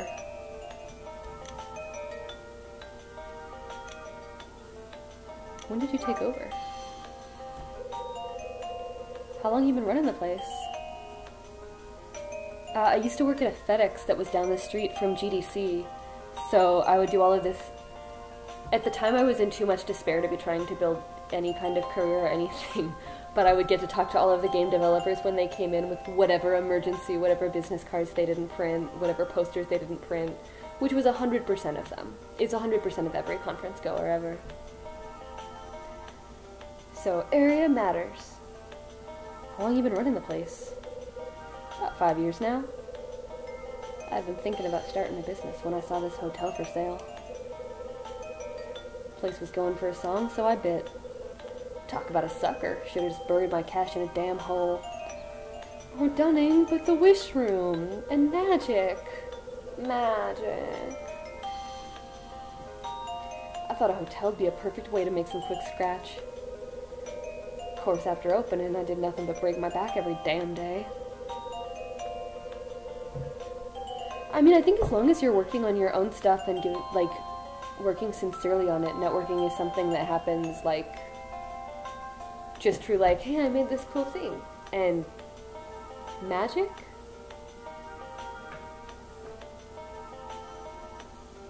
I'm thinking of indie games. But yeah, I think to a large extent you just need to worry about your own work. The cat, this is a new cat who was begging to be let out, needs to be let in. Hi.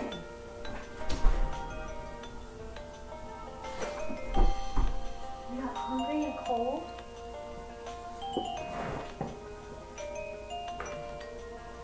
Can't tell you how many times I thought about hightailing it back to my old job. But I tightened my belt and just kept her running. Thanks to good people like yourself, of course.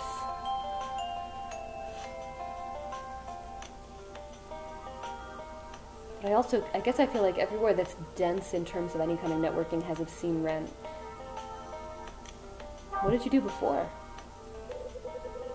What did you do before you ran this place? What, you mean my job? Ain't no business of yours. Oh, you guys and your testosterone exchanges. Okay, just curious. It's a different cat. Lynn has me referring to one cat as a nana-cat, so I guess this would be a nana-cat too. I sincerely hope that you achieve your dream. That would be awesome. I don't know how it's done. I think it's like a little bit of pipe dream, but not 100%. I'm working on learning Japanese now. I've taken 2 semesters of it, and it's not, like, I'm a ways off from fluency, but it's not as hard or impenetrable as you would think. And depending on your income level, you can, I don't know what state you're in. In California, it's pretty easy to get your community college fees waived. Hey, just curious. You're a real piece of work, Dunning. Makes me wonder how you got started. Well, I'll save you the trouble of listening. Ain't a man alive with a life story more boring than mine. Oh, I'm still trying to learn to drums. I've gotten better at it. My sense of rhythm has gotten less, like, brazenly terrible. So that's a big improvement. I got, like, a book on stick control, and I'm like, 1 and 2 and 1 and 2, and I can kind of hold time in my head, which is wild and new. The drums are much harder than the Japanese language. Ain't a man alive with a story more boring than mine. Oh, I doubt that, Dunning. I believe in you. As long as you stay committed to it, you can and will achieve it. You just gotta not let the world fill you and eat you alive with despair. Ain't got a damn thing you want to hear about, if you say so.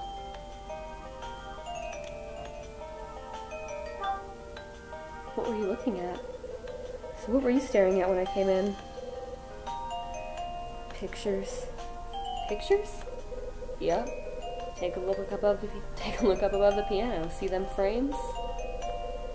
Got lots of old shots of the place in there. Are you trying to sell me to the cult of idol games? I don't know if I'm ready. I'm like very peacefully accepting that I can live on a diet of Namiko games. But idol games, that's a lot. I've seen what it's done to my anonymous future wife. She's the shell of a person.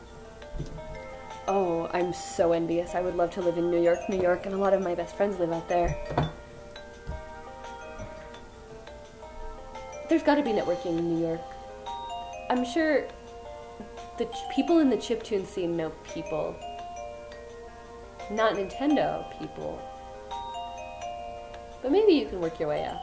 I don't know how industries work. They're all pictures of guests in the restaurant. Most of them are from before my time here.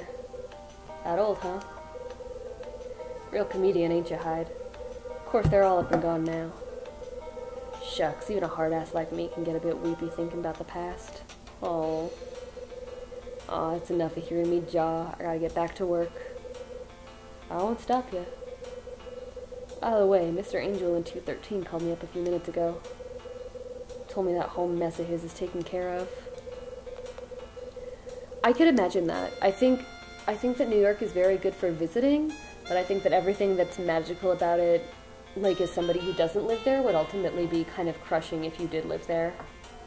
It does have Nintendo World, and there are all of those like weird vintage video game stores that are like in basements or up crevices, or like there's the one that's on the corner and it's filled with all of the weird hipsters.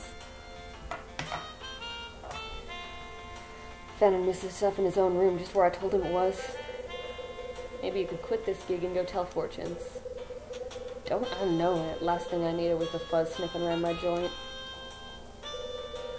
Dunning heads out of the restaurant.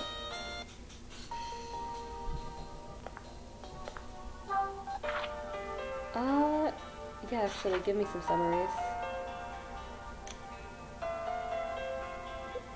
No, those are chapters we've already done.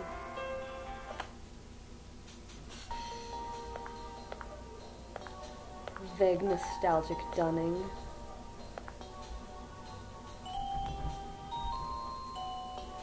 Oh, I guess I could look at the pictures. That would be like a sensitive thing to do.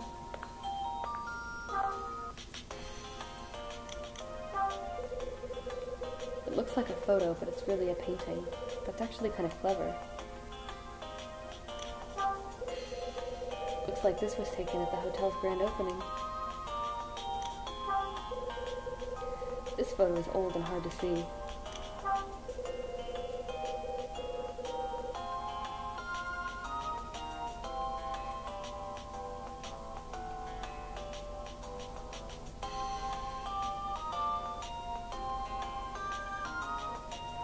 A newspaper article on the hotel. Nothing useful here. Oh, I love getting street passes easily. I haven't been taking my DS out with me. I should again.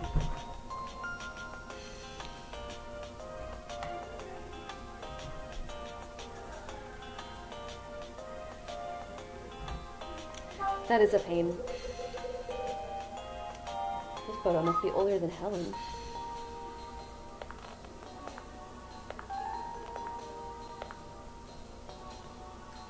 I don't remember, but I just keep writing them down.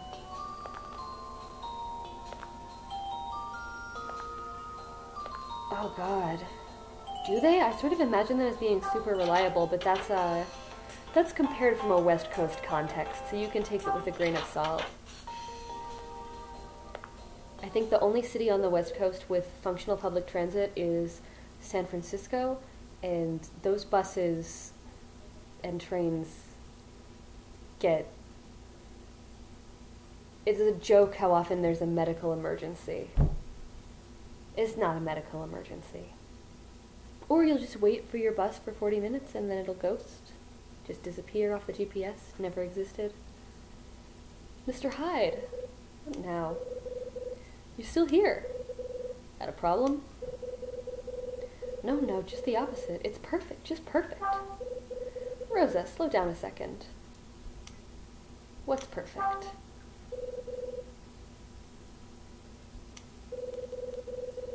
Listen, you're free, right? Sure you are. Well, I need a favor from you. Again? Everyone owes Rosa everything, Kyle. Don't be snippy. Just listen. It's about the restaurant. See, sometimes when our guests order wine, they like to keep the labels. Well, when that happens, we always deliver it to their room later. But I'm as busy as can be, and Louis has to run that darn bar of his. Oh, I'm all about nextbus.com and nextmuni and what have you. And yeah, Ghostbus, the curse of the ghost bus is real. The Los Angeles bus system is not worth discussing. It has improved a lot in the 10 years that I was gone. It has improved so much in the 10 years that I was gone. That's really funny. It's really funny that it would start fires.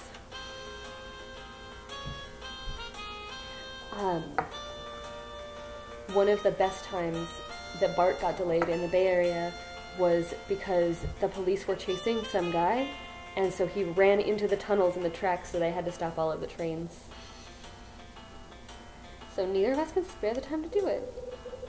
And then when I saw you, I thought, you thought I'd do it. Oh, aren't you sharp? Yes, that's my thought, exactly. Well, I guess we were going to play with that bottle of wine from earlier. I do this and you're just going to give me a dustpan. Hush, I will not. And I'll give you a free breakfast to make up for it. That's a good deal. Keep talking. Oh, good luck, Lynn. Good luck at motherhood. We got fresh blueberry muffins and my very own Spanish omelets. See you. Sounds good. So you'll do it? Oh, say you will, Mr. Hyde.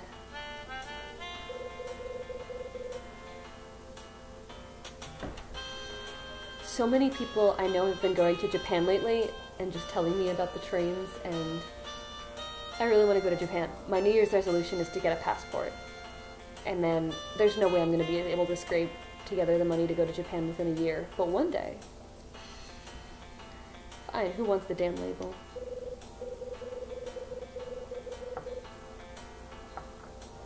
That's beautiful. That's so beautiful. There is something that about if you spend enough time in an area... Oh god, yeah, Melon! Tell us about Japanese trains. Tell us about the futuristic fantasy world we could be living in, and then I'll tell you how grim it is that Japan is so futuristic. But also amazing. Language! And the label goes up to Mrs. Parker in room 212. The old woman, Helen Parker. It's quite a touching story, actually. Yes, it is. You see, Mrs. Parker ordered wine 10 years ago when she came with her friend. No way! Oh, that reminds me. So, one of the times that I was in New York, I went to one of those vintage video game stores and I got like a Game Boy game that was a travel guide, and I was like, this is dumb. But I was excited about it because I could look up like phone numbers of businesses that existed in 1990, whenever the hell it came out, and I was like, who would do this? It's antiquated in a second. But then I found out that in Japan, you could regularly like put Game Boy games into machines to update them, which is an unheard of concept here. So you could legitimately have like a Game Boy street guide. I feel really good about it. I'm trying to like set this up like I'm jealous, but I'm not. I'm really happy that that's a part of the world. And I wish it could be upheld now. Oh my god, that sounds so nice. I'm annoyed that I can't use the NFC from my phone as a bus pass in some capacity. I feel like I really should be able to. You see, Mrs. Parker ordered wine 10 years ago when she came with her friend. So tonight, the poor woman ordered that very same bottle of wine. I didn't want to snoop, but I watched her drink it, and she looked so sad. Well, when she finished, she started talking about this and that. Oh my god, Helen had an entire bottle of wine before she joined us for Gimlets, and didn't even shake. And she told me how she wanted to take the label home with her. Who did Helen come here with? Who was Helen here with 10 years ago? I'm sure I have no idea. I told you all I know, Mr. Hyde. Why are you so nosy? Just my way. That's cute. But if Rosa had to guess, I'd say it was her son. Yes, I would. Her son? Oh, I can't say for sure. But I'm sure it's true. I can't say for sure, but I'm sure. You don't say. I just know it. I saw how she talked to him back then. I know she's just like me. Oh my god, if I could use amiibos as like a credit card or a bus pass, I would never be able to go outside again because I would never be able to choose which amiibo to represent me the best. She's just like you. Hold on. How is Helen Parker just like you? Her son's silly. He lives far away, just like my boy. You sure about that? Of course. Well, kind of. Stop confusing me. Listen, I may not know the first thing about her personal life, but I know I'm right. I was gonna ask if you had played Persona 5. Persona 5 made me feel like I'd be really confused, but eventually I'd be super in control.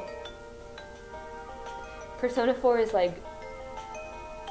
I love Persona 5. I love it so much, but I think the way that they say with Doctor Who, you never forget your first Doctor, I think you never forget your first Persona. So my feelings will always be 100% governed by Persona 4. However,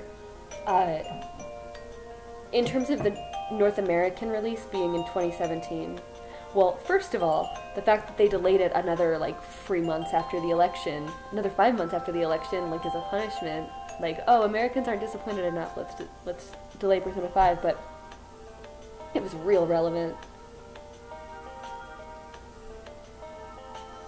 I like the Metro cards, but they don't seem that legit. I'd stake my mop on it. Wait, you have a son?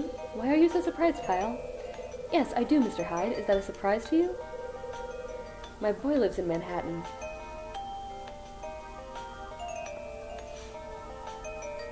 In Los Angeles, nobody understands left side walks. Nobody understands side, and most of the time it's fine because, like, only X amount of people take public transportation, and Y amount of people don't even know that public transportation exists, regardless of their financial status. Plus the monthly Metro cards are very expensive, aren't they? What's your son like? What's he like? Your son, I mean. And what's he doing in New York? God, this game has our number. It's just lining up with everything we talk about. He works on Wall Street. No kidding. Rosa the Wonder Maid and her stockbroker son. That's how it always is, though. Like, these really, really, really hard-working blue-collar moms who, like, push through everything so that their kids can succeed, and, like, they're really proud and they really care. They're amazing.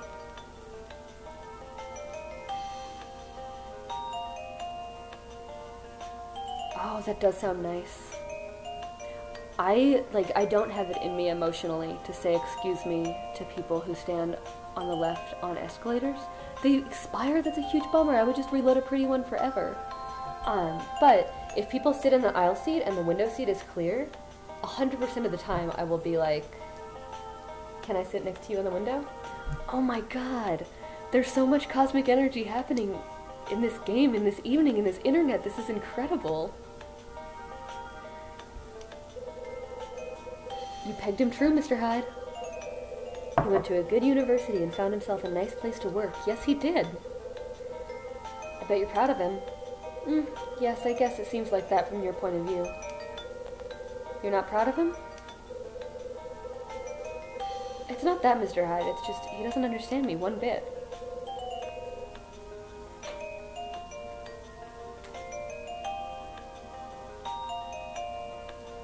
I want to go to Seattle.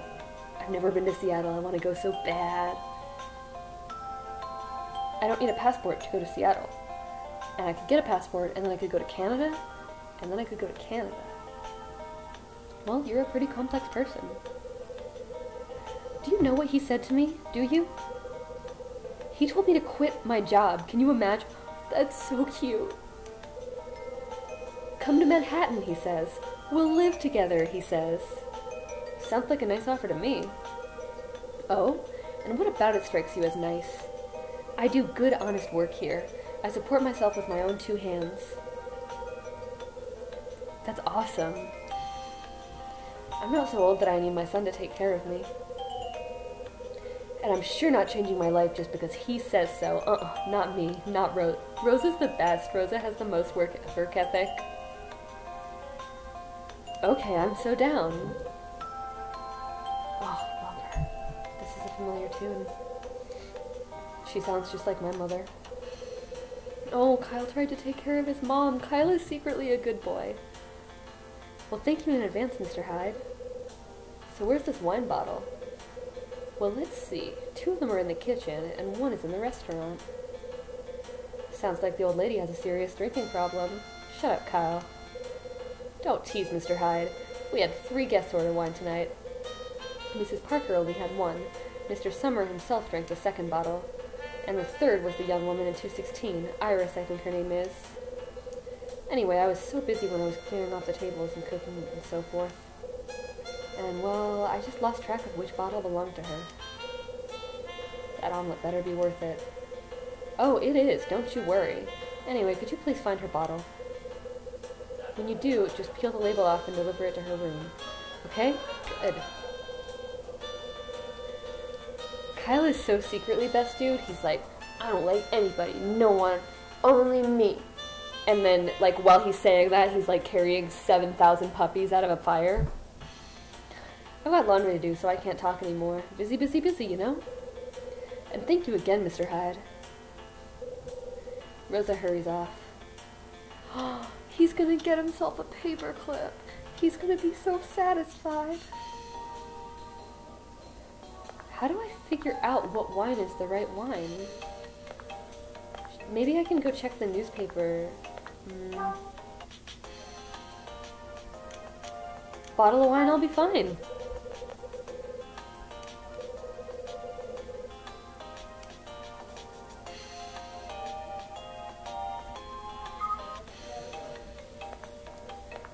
I don't think it was white wine.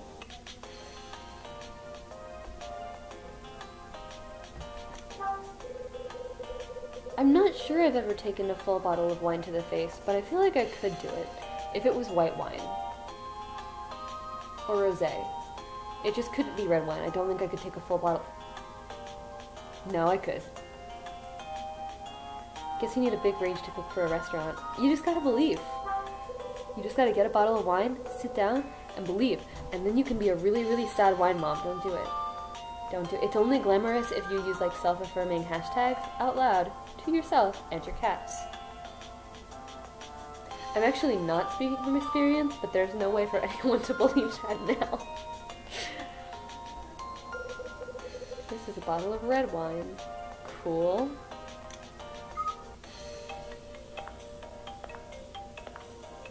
That's cleaner. That's not wine. Don't drink that.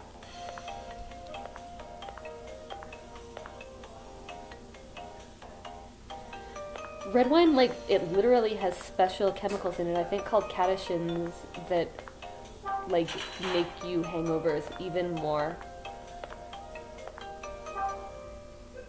Like, red wine is created for hangovers.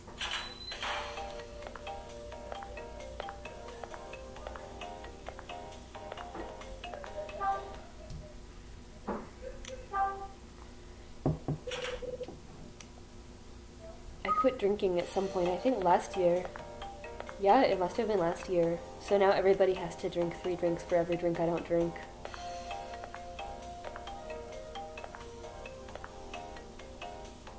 That's sweet.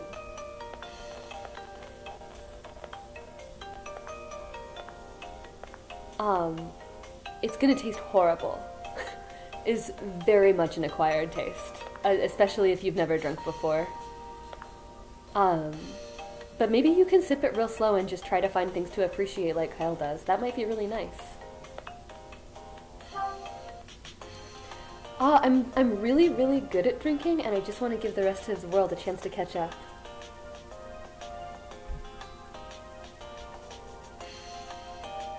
There should be a third bottle of wine somewhere.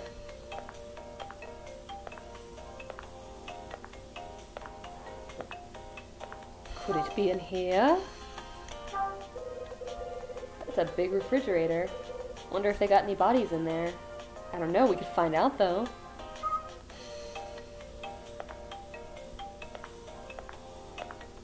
Is there a secret bottle of wine on this shelf? What do we have here?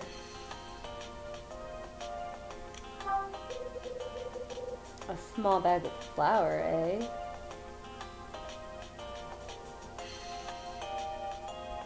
Maybe somebody left wine. Oh! The bag's torn and some flour spilled out. That's interesting. Oh, cool. Okay, I'll head to the restaurant. I've got a mind like a steel pasta strainer.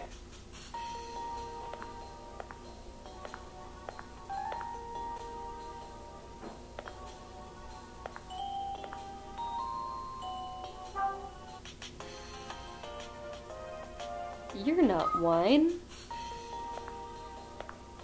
You're wine. But who was sitting here? There's a little sign on the table. It says reserved. There's a wine bottle on the table. This is a bottle of rosé. I guess now I should just go grill everybody about their wine habits? Maybe Louis knows. He's a good bartender. He probably knows. I feel like Helen would drink red, but who's to say? Oh, that's the wrong button.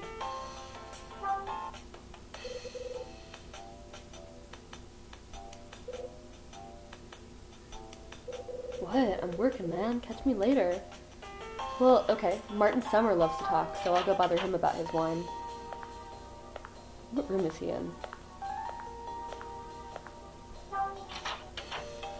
It's on the right side. I can find it.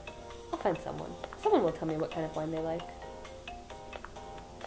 I know. Do people in the real world even, like, order bottles? Everybody has a different kind of wine that they took to the face by themselves. No way rosé.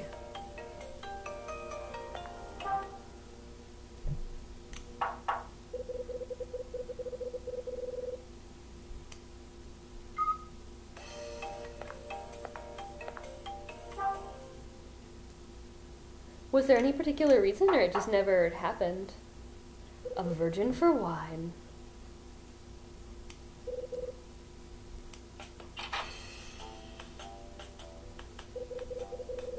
Do you have some business with me, Mr. Hyde?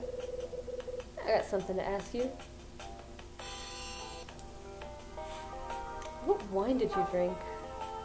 You can always start. There's always time. You had wine with dinner, right? But of course, food without wine is like a body without a soul to fill its... What kind? Well, it was white. Yes, a crisp Chardonnay with hints of apple, and of course it fragging was. Don't care. Oh, I see. Well, I guess we are finished here.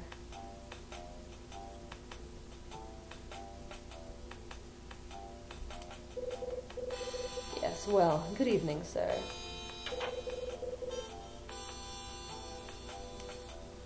Not necessarily.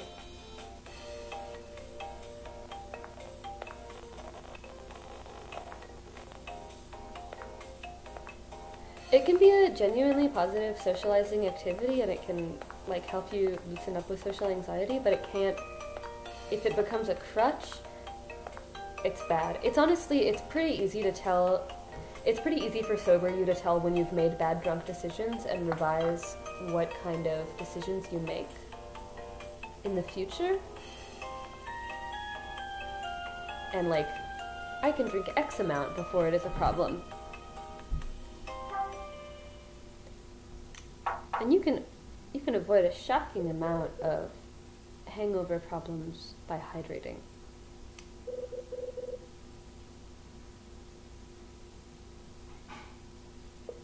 Oh man, but tiki drinks are sometimes on fire. You gotta consider that. Don't worry about getting blackout. Think about how you'll be drinking a drink that's on fire.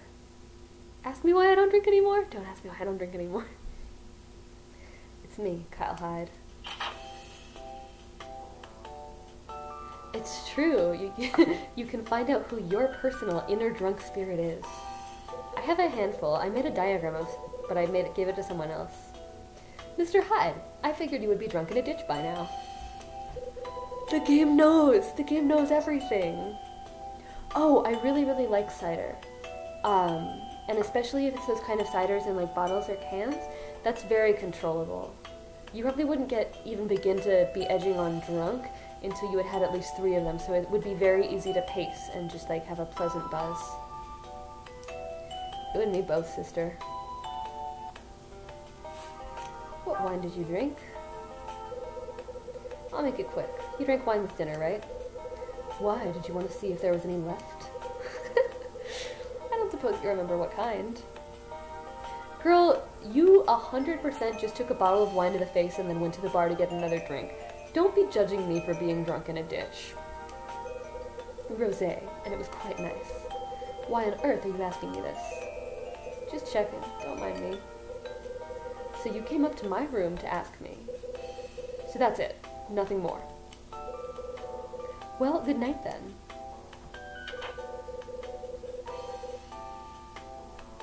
Iris turns and closes the door behind her. Oh, well, now you know. You can get like a... Angry Orchard makes pretty good cider. Like alcoholic cider. And also Trader Joe's has something called Newton's Folly that's a 6-pack for like $7. But also regular cider is good cider too. We're gonna get our adhesive remover for the wine.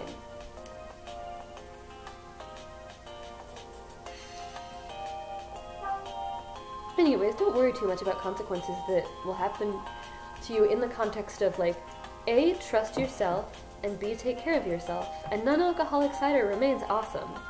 Every cider is awesome. Oh, maybe the adhesive remover is still in the box.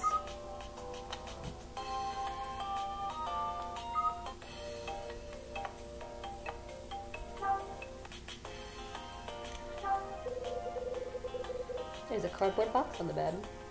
Hell yeah. The products Ed sent over are in the box. Oh, that sounds awesome. This should get the label off in no time. I take the adhesive remover.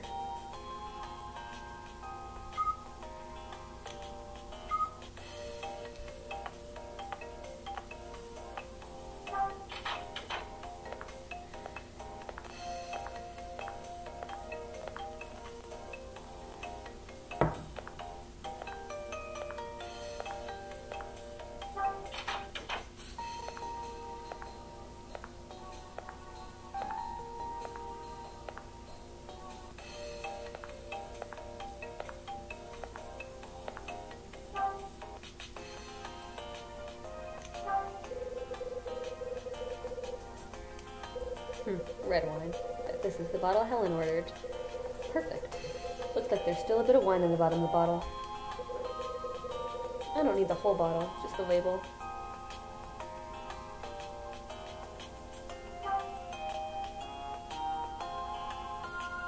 I feel like I have had Strongbow when it wasn't good, but I certainly haven't had their cherry kind.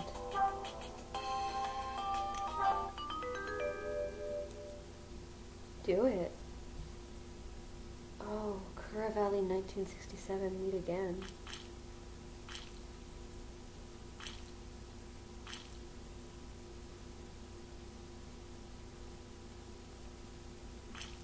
Oh wait, I can just do this quickly. This is just the adhesive remover.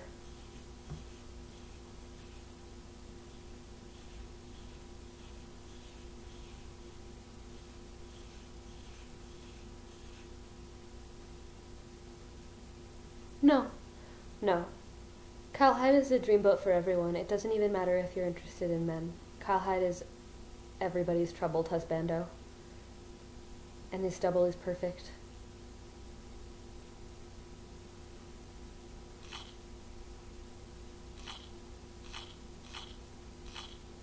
He's a little rough around the edges. He takes care of himself, but he's a little rough around the edges. It's good stubble. Bad boy dreamboats. Yeah, I was so gentle and I peeled it right off. There we go. I take the wine label. Wonder what kind of memories this wine holds for the old gal. Guess it's time she and I had ourselves another chat.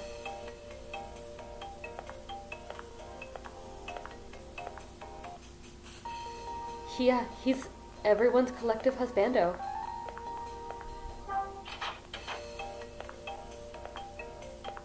Husbands can have husbands. I went to a Dream Daddy Butler cafe and now I have a sparkly pin that says husbando, so now I can be a husbando. It's a free world.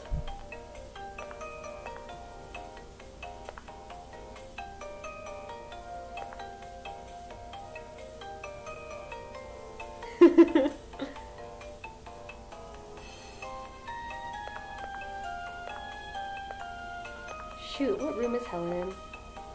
213? I think it's 213.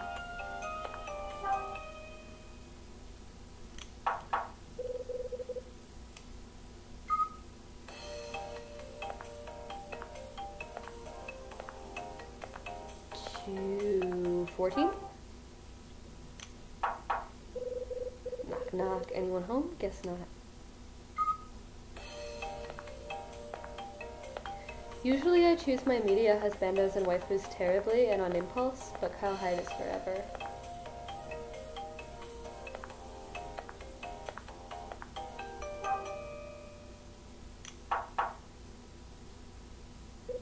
Do you live here?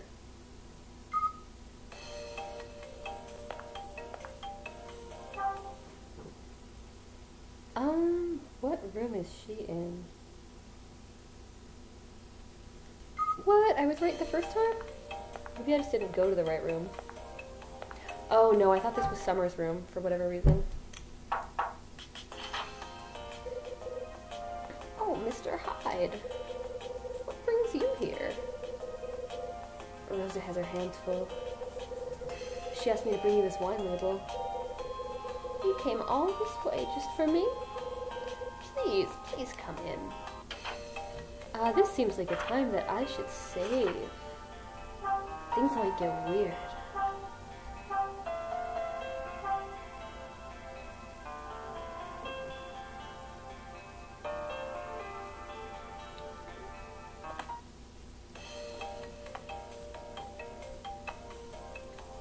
What does she have in her room? Not really much. Oh my goodness. What a blessing video games can be. I'm sorry that you had to run all over the hotel for my sake. It's not much of a fan service series, but I think somehow that makes the allure even stronger. Like, it truly makes him as off limits as his, like, emotionally unavailable facade is. Don't worry about it. And there's certainly fan art. I got nothing better to do. Oh, hush. I'm sure you're a very busy man. But now that you're here, please feel free to sit for a spell. My room is your room. Thanks. Oh, I'm so happy. Yeah? Oh, yes, dear. Don't you get excited when friends come to pay you a visit? They're friends. Everyone likes to have visitors. And you're not just any visitor. I find our conversations quite peculiar, Mr. Hyde, but in a very good way. You make me feel like I did 10 years ago. What happened back then?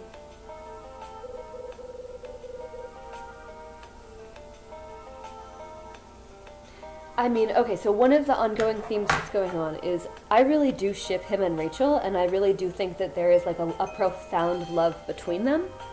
And I think that they'll always kind of be each other's one who got away, but they can't be together because Kyle is so profoundly emotionally unavailable. Like, Rachel is too good for that mess.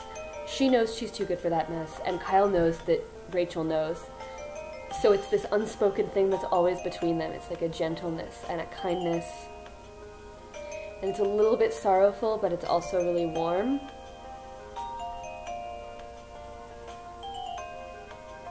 Maybe one day Kyle will be able to open his heart. Yeah? What happened 10 years ago? Oh, nothing. I'm just reminiscing. Please forgive this old woman her fancy. The old gal is hiding something. Time to drag it out of her. Kyle. But, Mr. Hyde, I thought you brought a wine label for me. Oh, she's so wise. Sure did.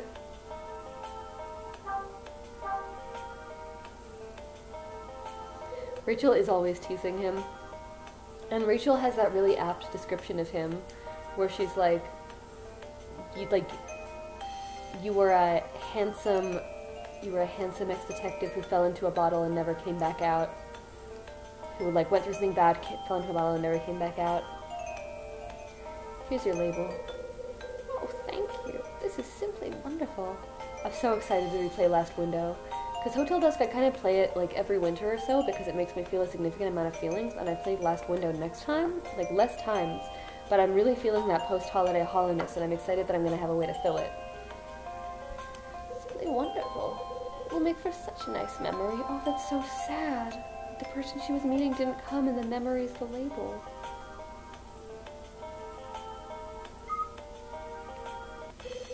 Mind if I ask you something? And what would that be? Rosa said you shared that wine with someone a few years ago. Who was it? Does it really matter? Yeah, I'm really nosy. And I got stakes on it. Actually. Come on, I'm just curious. It isn't the end of the world, but it's been bugging me for a while. Oh? You told me you've been here before. Whoa, I just flipped the voices. You told me you've been here before. So when did you share a bottle of wine with someone? Mr. Hyde, you are persistent. If you must know, that day took place 10 years ago. So the guy you met 10 years ago? What happened to him? She looks pretty shaken up. Let me guess. You don't know, do you? You don't know where he is, do you? I'm sure he's fine. It's just... we just haven't been in contact since that day. Oh, the music changed even more.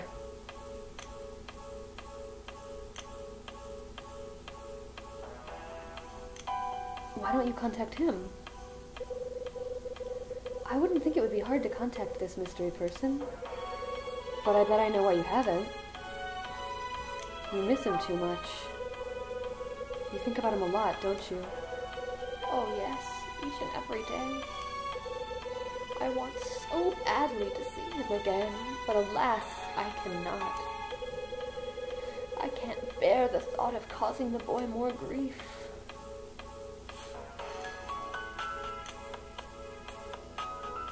Who was this person? I mean, even with these empathic answers, no chill. Let's talk about the person you met 10 years ago. You care about him. The person is pretty special to you, right? Oh, yes. That person meant the world to me. But then I betrayed him.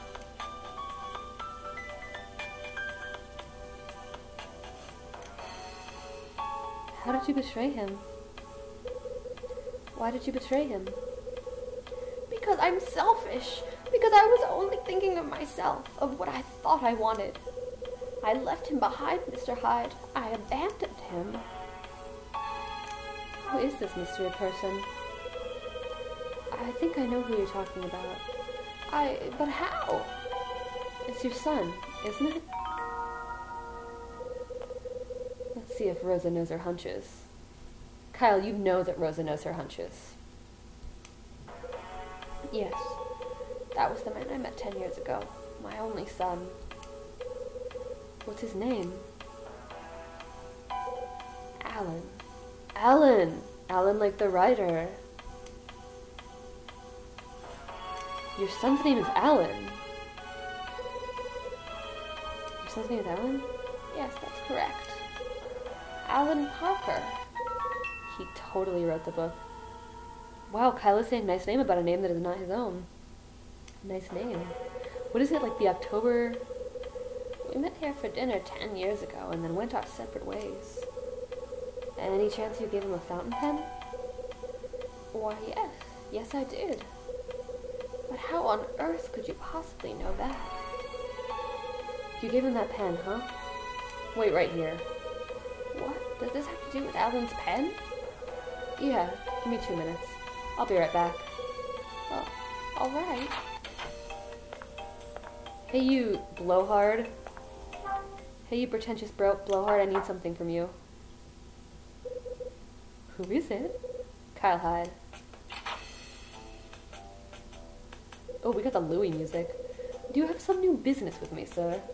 Yep, your fountain pen. I need it. My pen? But you gave it to me not 2 hours ago. Why do you now decide? Just give me the damn pen. Kyle cares about that little old lady. All right. I take the fountain pen back from Summer. Man, Alan got betrayed by everyone he cared about. This should do it. Helen's so badass. At the risk of having your response delivered to the bridge of my nose, don't ask. Very well. Summer gives me the wary eye and shuts the door.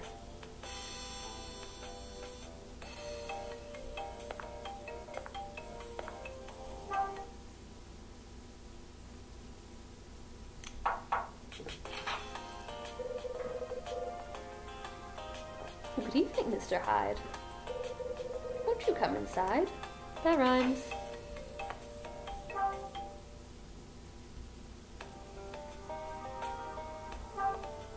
I got you something because I truly care about you. Also, it's your son's fountain pen, and I'm never giving it back to that pretentious blowhard next door.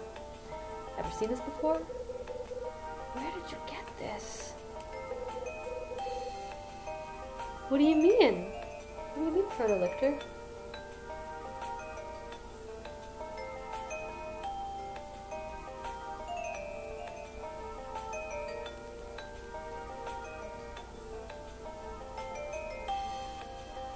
It's his. It's my son's. It's your son's pen, huh? So this is your son's pen, huh? That's correct. I gave it to him 10 years ago when we were finally reunited. You had to be reunited? You were on the outs for a while, huh? It was because I left him behind. I abandoned him, Mr. Hyde. I walked out of his life. Mr. Hyde, you must tell me. How did that pen come to be in your possession? I found it in the restaurant. A guest dropped it. A guest dropped? So my son. That means Alan is in this hotel. No, he's not. But then, who dropped the pen if not him? A friend of his. Well, he's not much of a friend, actually. But why? How? Oh, this is all too much. Alan is missing. Guy with the pen is looking for him. My boy is missing. Please, Mr. Hyde, tell me that it's not true. As I understand it, Alan wrote a book and this chump stole it from him. Sounds like your boy was shook up about it and vanished soon after. That can't be. I wish I had better news for you. There it is. My son had always dreamed of being a writer. On that night 10 years ago, he told me that he's almost achieved his dream. It was hard work, but I knew he would never give up. It was a dream after all. Oh, to think that it has been taken from him. It breaks my heart. It truly does. Yeah, that's a shame. Tell me about this theft, Mr. Hyde. Why? I want to find the man who stole his work and make him pay. Look, you're a tough broad, and I like that, but it's too late. The guy who plagiarized your son's novel already fessed up. He's searching for your son so he can clear things up and make amends. I think the real question is whether or not your son will forgive him. I have faith that he will forgive this man. I know my boy, Mr. Hyde. Alan will surely forgive him. You seem pretty sure. That's just the way he is. His heart is large, and he has forgiven greater trespasses before this. After all, he forgave his own mother for turning her back on him. She's finally going to spill it. Mr. Hyde, may I implore you for a favor? Would you lend your ear to a sad and shameful story? Oh, Helen, yes, but are you sure you're not just telling me because you took a bottle of red wine to the face, then had a gimlet? And also a scotch? 2 gimlets and a scotch? Years ago, you see, there lived an absolute fool of a woman. In her youth, she became enraptured with show business and magic. But soon she married, and her husband convinced her to settle down. She agreed, but her secret heart yearned for a return to the lights and the glory. In time, the pull of the stage became too great, and she abandoned her family. At first, her return to the world of magic filled her life with color. She had chosen the path of the entertainer once more. It became her everything. The woman lived for the moment when applause swept over her like a wave. But to her dismay, the more acclaim she received, the emptier she began to feel. Suddenly, being known as the greatest magician of all time mattered not. All she could think of was meeting the son she left behind so long ago. What a fool she was. So the woman sets up a meeting with her son. No, not at first. Their first encounter was a simple twist of fate. The woman had been called to perform at the grand opening of a new hotel. And by the strangest of chances, her son was invited to the same party. When she saw him, she was filled with fear and certain he would be enraged. But instead, he took her by the hand and forgave her. That day, they made a promise to each other. A promise to meet in 10 years at that same hotel. And 10 years later, they did that very thing. The boy told her of his dream, of how he longed to become a writer. And the woman presented her son with a small fountain pen to help him on his way. It was the first and last gift she ever gave him, or so I hear. They made no more promises, arranged no more meetings. The year after meeting her son at the hotel, the woman quietly retired. And this time, she walked away from the stage for good. So where'd she go next? That is the end of my story, Mr. Hyde. Where she went and how she spent her days after that, no one knows. Yeah? Well, let me tell you what I heard. Oh? The woman's son told his thieving pal how much the hotel meant to him. Said it was his most special place in the world. A place filled with memories that he treasured more than anything. At least, that's what I heard. Oh, Mr. Hyde. I think you should have this pen. Maybe you can give it back to a donor someday.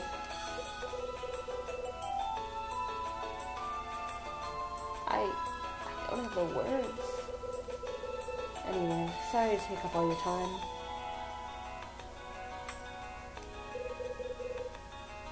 I'll see you around.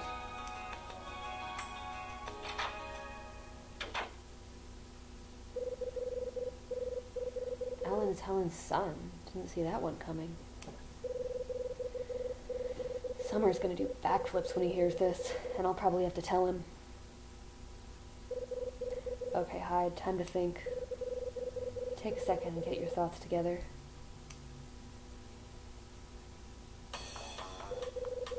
Just before 9, I made my way down to the bar for a couple of belts. Louis was working the bar and doing a damn fine job of it. The next person to stumble into the bar was Iris. No, that ain't it. Oh, no. It was Helen. Just before 9, I made my way down to the bar for a couple of bouts. Louis was working the bar and doing a damn fine job. He really was.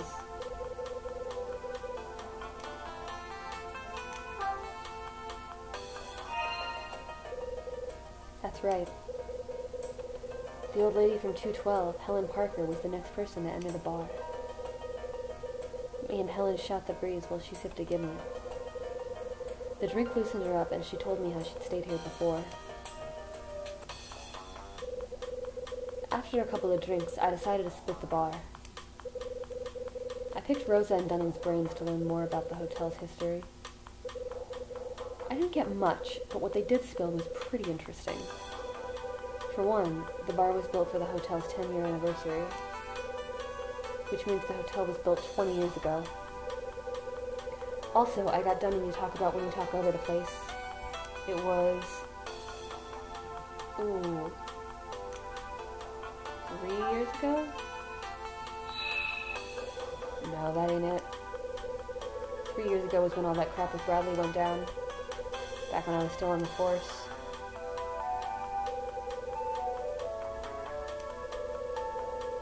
Man, I was really spaced.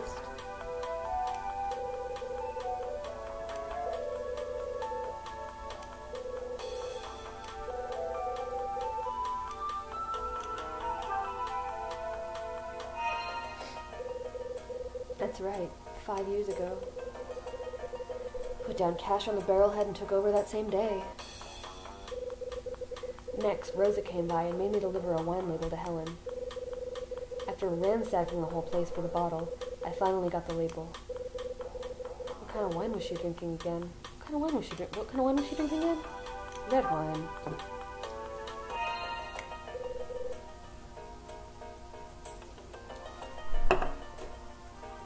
That's right.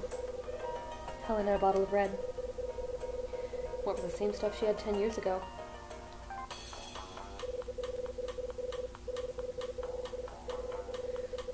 When I dropped off the label, Helen was all smiles and started chatting me up. We got to talking about who she came here with 10 years ago. Her companion's name was...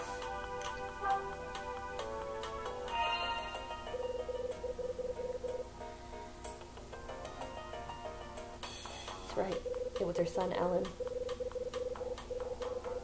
I found out the pen Summer dropped is the same one Helen gave her son. I told Helen, and she spilled her entire life story. I ain't much for sob stories, but I listened as patiently as I could. Helen told me that she left her son to become a magician. That's right, a magician. Still can't wrap my mind around that one. She left her family to pursue the dream, and it's tortured her ever since. Maybe she sleeps better tonight. Night has fallen all over the city, and the hotel. I know the dark. It's a cover that lets people's bad sides run wild. Kyle Hyde who hates writers. Envy, doubt, grief. They all come out at night. Bradley, what do you think of at night, when the darkness comes? I've got until dawn to find out.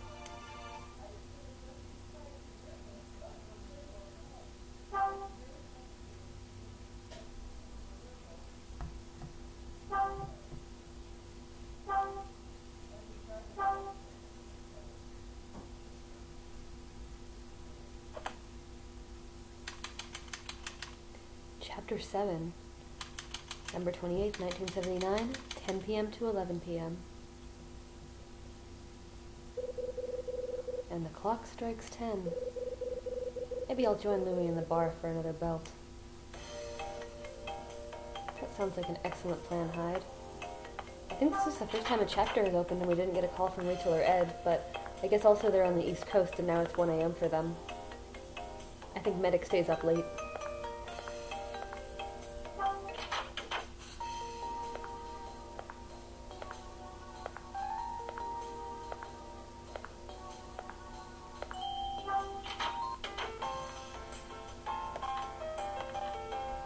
What's up, Louis? Look what the cat dragged in. Have a seat, Hyde. Bar's empty. Yeah, got the entire place to ourselves. Take a load off, my man. You want a drink? Give me a scotch. It's not even a choice. Why do you think I'm here? Kyle Hyde ordering a martini. Scotch on the rocks. Make it a double. Coming right up. You're looking kind of grim, man. Something got your shorts in a bundle? Something like that. Lay it on me, brother. Louis the bartender's all ears. It's been so genuinely lovely to meet you. Please get really good rest. I don't know how bad the delay is, so...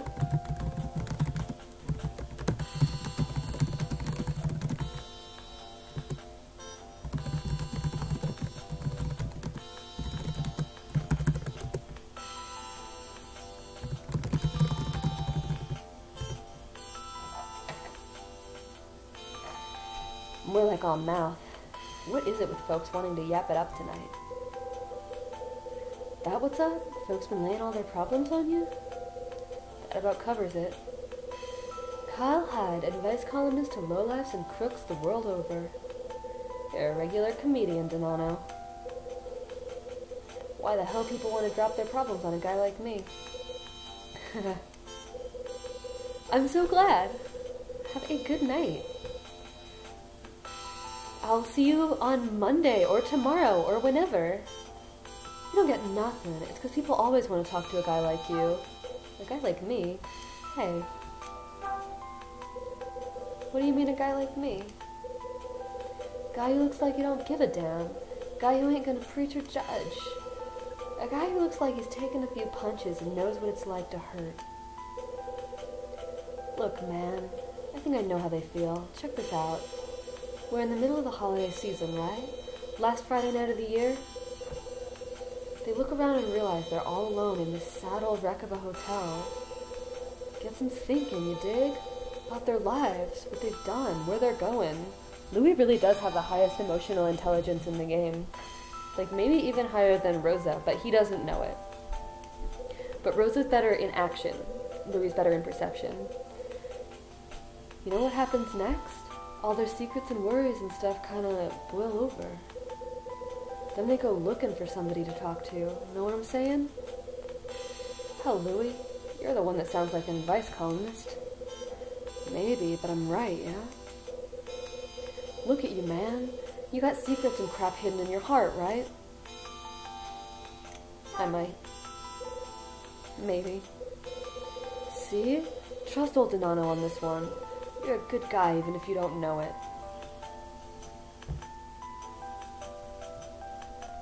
Screen cap because of my heart. I take a seat at the end of the bar. Here you go. Louis put the glass on the counter. I take a drink of scotch. The world stops for a moment as I sit and stare in the glass. The ice shifts. A single piece slips beneath the surface, never to rise again. Kyle who needs writers. And then I hear Bradley's voice in my head. Hey, buddy. When this case wraps up, we need to have a chat. There's something I need to talk to you about. Can you make the time? Yo, Hyde. Yo, Hyde. Huh? How's the scotch? Goes down smooth, don't it? Yeah, nice glass, too. It's got a good weight to it. Nice, huh? I can tell what you like, my man. Looks like it. I told you about this, right? This is the one job I take seriously. Good gig, huh?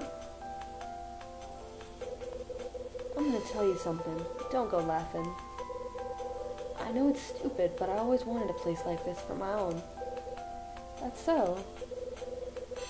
I ain't saying it all started because I met you. But you know when I started thinking about it? It was after you laid that story on me in the cop shop back in Manhattan. What story did I tell you? What story is that?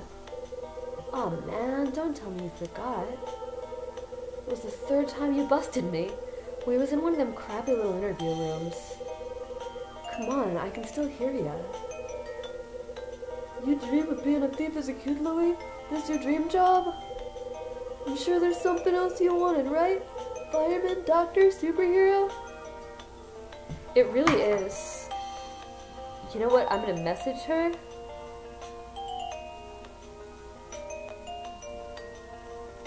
Oh, she just messaged me. No, she didn't. I'm gonna say, OTP moments. If the girls are asleep, otherwise you can catch up later.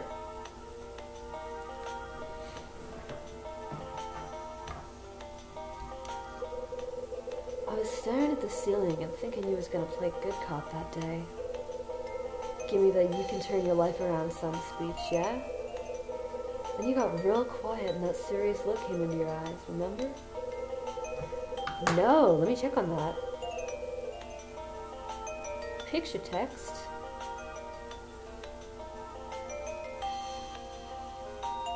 Oh. Oh, is this your setup? This is wonderful. A, can I tweet this? B, if I cannot tweet this, or if I can tweet this, do you have a Twitter that I can @? It's fantastic. That's when you did it, man. You made up that story to save me from myself. Hold on. I yelled at you, huh? I was appreciate you, huh? Sounds like me. Yeah, brother. Thought me a choir was gonna rush the room or something. Awesome. Do you have a Twitter? Here's the last hint. If you still don't remember, I give up. It was about your pops. Oh, okay, then, yeah, I'll just cite it as the proto-lifter. How do you know about my father? I told you about my father? Wait, I said something about my father? I see a light bulb, it's getting brighter, there it is. Yeah, man, told me your pops was some kind of genius safecracker. Oh, that story. I remember the whole thing. He was 10, your pops decides to go straight, decides to take one last box job, then gets bumped off. I gotta tell you, Hyde, even when I knew he was pulling my leg, I almost cried. You told me your pops didn't want to be a thief, said he wanted to be an artist. Then you leaned in close and talked so quiet I could barely hear. Don't make the same mistake he did. Don't live a lie. Total trip, man. Then you told me that unless I was looking to do hard time, I better find what I wanted. Find it, grab it, and never let it go. I'm into that, my man. When I first started working here, I couldn't sleep. Just laid on that crap-ass bed Dunning gave me and stared at the ceiling. And then one night, that story just pops up in my head, yeah? And it hits me. Even though I'm just a damn street punk, I got something. This is so much more meaningful to me as an adult than it was as a teen, just thinking like, oh, it's a reformed criminal.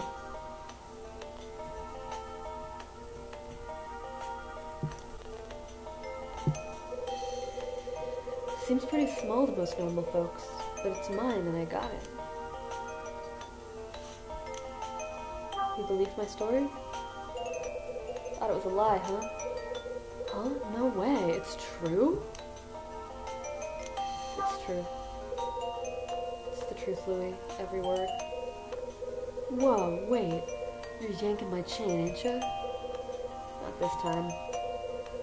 It was true? Damn, what a trip. So what do you say? Another round? Why not? What do I want next? Take your time, man. Yo, Hyde, I got something else to tell ya. Porn and drinks ain't the only thing that's got my attention these days, yeah? Is it girls? Is it Mila? Let me guess. It's a dom. That's a given, brother. But no, that ain't what I'm talking about. Check this out. What? Right here, my man. I don't get it. I'm talking about bowling. You know? Balls, pins, the little hand dryer thingies. I thought I was the only guy around here who liked bowling. Why isn't Lynn here? I'll take a pause. to see if anything is updated with Steam avatars in hopes that Lynn has soothed her crying children to bed and got my message and she's going to show up right now.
Oh, can these things not interact with each other?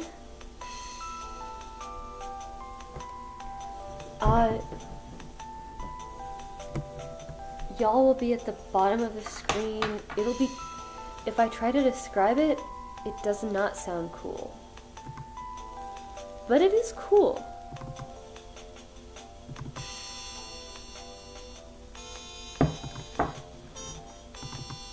Are there different C drives for different things running in,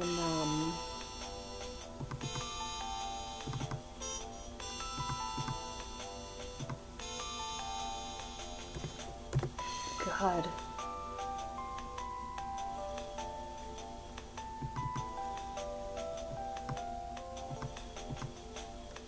Well, now Wine knows about 7-zip, so maybe?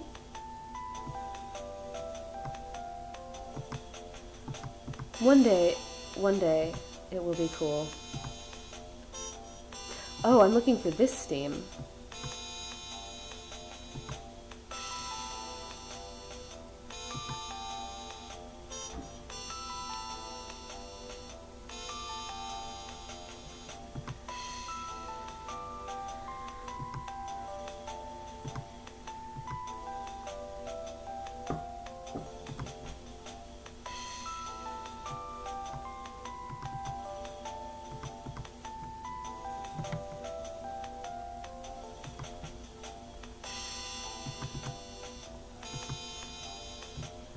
Yes, change the open with. Not implemented yet. Crud.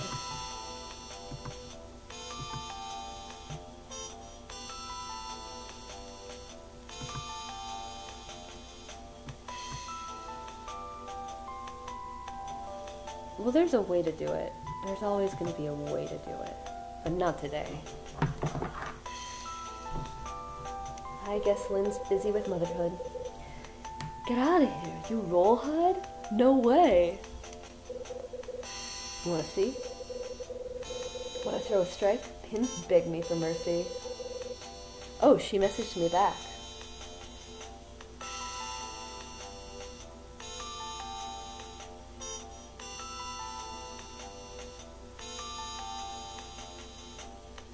She's gotta sleep. Yeah, right. What else you selling? What do you say, officer? Oh, look at his little hustler body language. Think you can keep up with my hook? When and where? Want to try and beat me? Be here at 11. Here? What are you talking about? There's no way we can bowl in here. No joke. Bowling tonight, 11 o'clock sharp. Huh? Someone's here. Customer. Summer again? Crap. How you doing? Good evening, gentlemen. Take a seat right here. What can I get you? I believe I'll have a gin and tonic, my good man.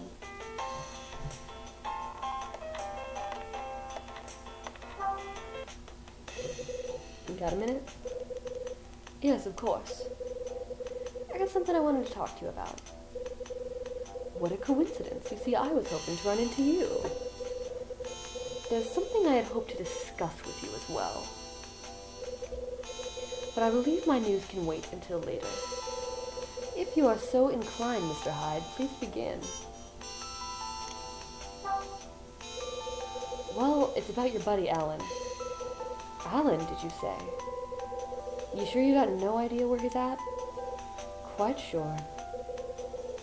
No clues or leads or anything like that, huh? No, nothing of the sort. But it's not like you went out of your way to look for the guy. And what, may I ask, do you mean by that? Common sense. It's better for you if he's out of the picture. It would be even better product placement if I could get it to run.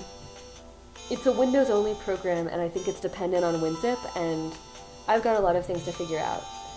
It's looking like I might be able to do a lot of cool stuff without adding a Windows partition to this laptop. I was talking about this earlier, and I really want to. But that means I'm going to have to do a lot of hard work. Mr. Hyde, I will be checking out of this hotel on the morrow. Oh, you should see the Final Fantasy. There's like a video.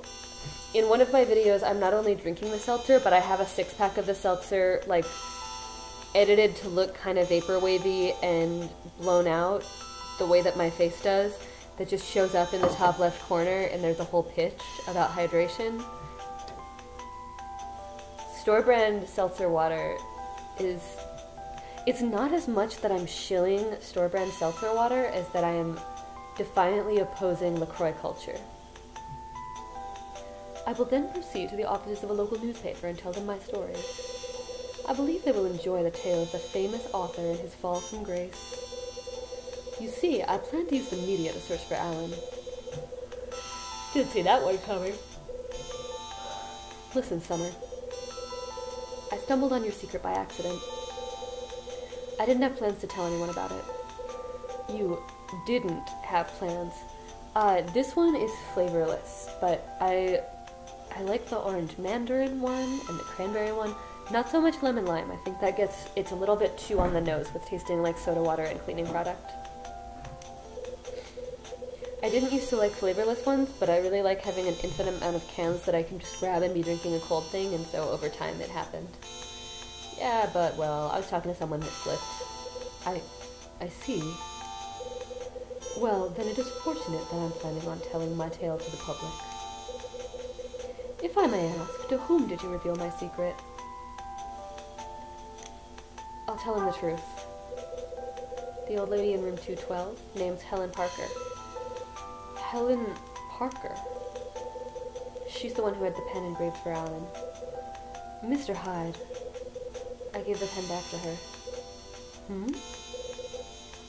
Here you go. 1 gin and tonic.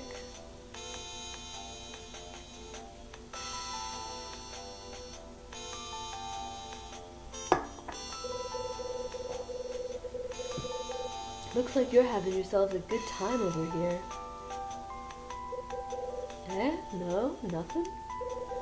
Yeah, well, I'll just go over here then. Louis leaves. What do you want to talk about? You said there was something you wanted to talk about. What is it? Quite right. I was so surprised by your admission, I completely forgot my own topic. Actually, it's about the woman we met earlier in this very establishment. Who, Iris? Yes, that's her. I must say, she bears a striking resemblance to the actress Cecily Lee. If you felt a sense of deja vu upon meeting Iris, you now know why. There's a quite striking photo of her doppelganger on this month's issue of Abound. Who's Cecily Lee? What kind of actress is this Cecily Lee? My good man, are you truly unfamiliar with her? I don't get out much. She is an up-and-coming thespian who's garnered quite a bit of recent popularity. She got her start on one of those tawdry daytime soap operas. Her performance received wild praise from critics and fans alike. I believe she is scheduled to make her debut on the silver screen next year. Few people know that she was a model before she took up the craft of acting. She's not as young as the other new starlets, but she has a certain something. That's quite the intro, Summer. You steal a biography? Please, Mr. Hyde, I'm merely reciting the information I've heard. And I do not appreciate your attempts at jocularity at my expense. Just a joke. The question, sir, is why would Cicely Lee be staying in this hotel on her own? It does arouse one's curiosity, does it not? You and your Vabu magazine thing should not be talking to me about arousal. I just feel like that's what you have next to your toilet when you go take your monster dumps while I'm still in your hotel room. You're gross. Alright, enough chatter. I gotta blow. Truly? Well, I shall remain a while longer and savor the proffered spirits, Jesus Christ. Maybe I'll just go back to staring at my drink. It's a glass of bourbon. Huh. Someone I knew was coming. It's a bottle of bourbon and it's open. I like this place already.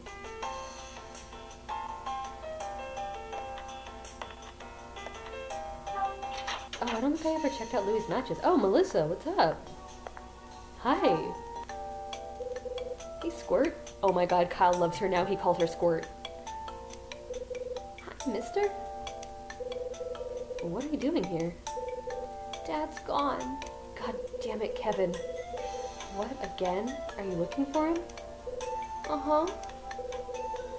Well, he's not in the bar. The bar? It's a place for adults.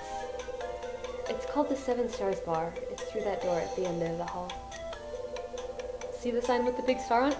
Her dad's not in there. You don't need to tell her all about the bar. Star? Oh, I remember. I saw that before. It was all pretty and stuff. It was kind of like the star on top of a Christmas tree. Yeah, I suppose. Did you get any Christmas presents this year? I'm not a presents guy, or oh yeah, tons. We're playful now, and nobody, I mean, Kyle is not a presents guy, but now that he loves Melissa, I'll have him entertained. Yeah, tons. I had to chop down a redwood tree so they could all fit under it. Wow. Nice, huh? Uh-huh. How about you? You get anything?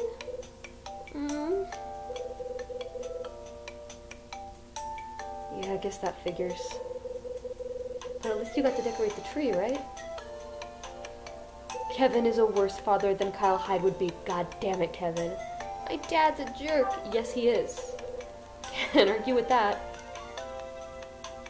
Dad's a jerk, huh?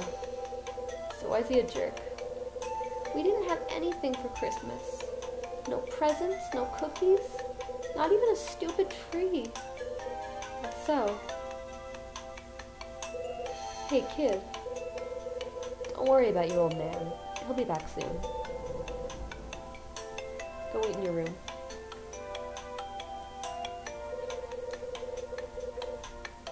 Melissa sighs and heads out the door.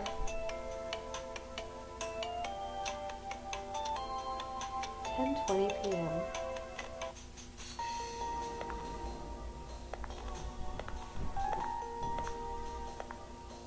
God damn it, Kevin.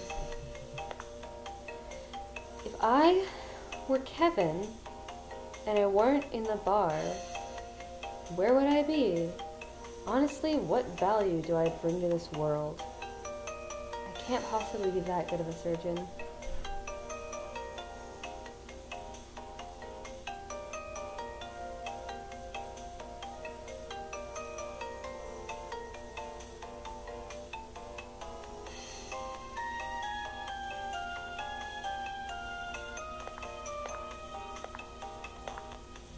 Oh, hi, Rosa. Huh? Oh, Mr. Hyde, good evening. You still cleaning? Oh, yes, everyone else gets to take a break, but not Rosa. Oh, no. But this is it. Once I'm done here, I'm finished for the day. It's 10:20 p.m. Melissa come through here? Melissa? Yes, she just went up to the second floor. Why? Why are you asking?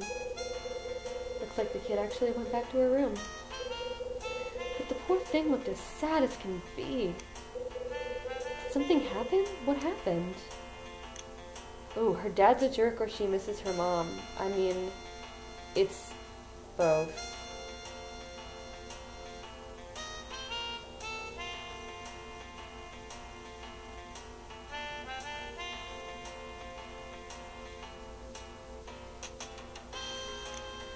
She misses her mom, and her dad's a dickbag. Her mom ran out on her. Is that so? Yeah. Poor child. All families have their grief, but losing a mother? That's too much to ask of any child.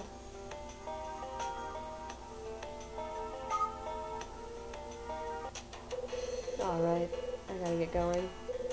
Wait, Mr. Hyde, wait just 1 second, please. There's something that's been bothering me. Shoot. It's about Melissa. See, she asked me if the hotel had a Christmas tree. Oh, fuck, you guys. Get your tissues ready. I'll use my hat. Well, I told her that we did, but Christmas is already come and gone, you see. I explained how Dunning always takes down the decorations on the 26th. And, well, she just looked so sad. It near to broke my heart, it did. Yeah, that's sad, all right. Do you have any idea why she would be asking about a tree? She didn't get one. Because she didn't have one at home. No presents, either. Oh, how sad, that poor thing. What an awful father that Kevin Woodward is.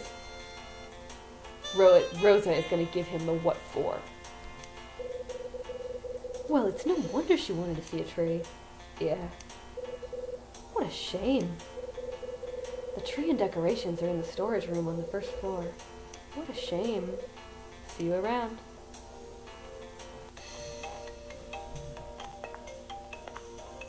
Well, I'm just gonna head on in. Can't go in the left hallway when you're in front of me, I see.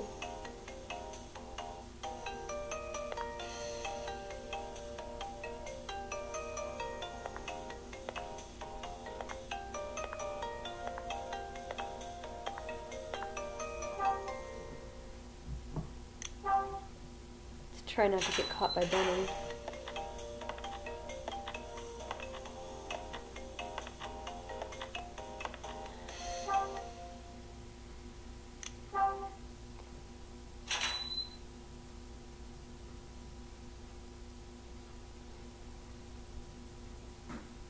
Storage. Christmas tree.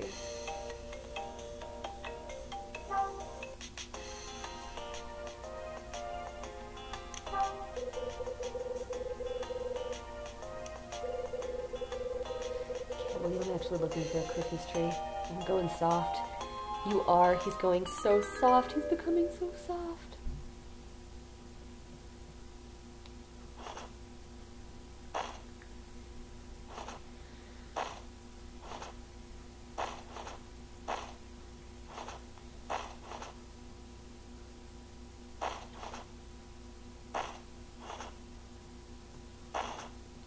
It'd be super cool if I could change the angle. But that's okay. Like I said, I used to work at FedEx.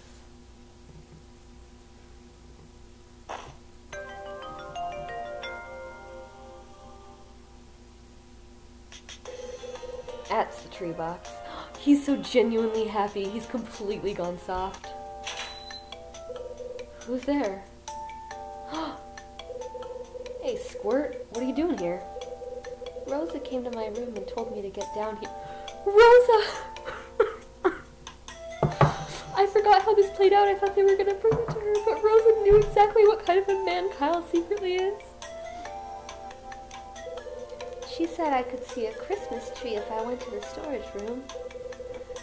She said you'd be here too. And she told me I could decorate the tree. So can I? Huh? Rosa saw right through me. This hotel is turning me into a real sack. Hey, mister. Let's decorate the tree together. Come on, huh? Sure, kid, why not? Yeah, he works for a sales company called Red Crown that's kind of a cover for, it's like part doing shady services and part sales.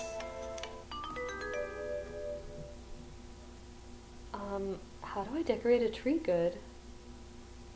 Oh God, Melon, I wish you were here. We both know how this is gonna go.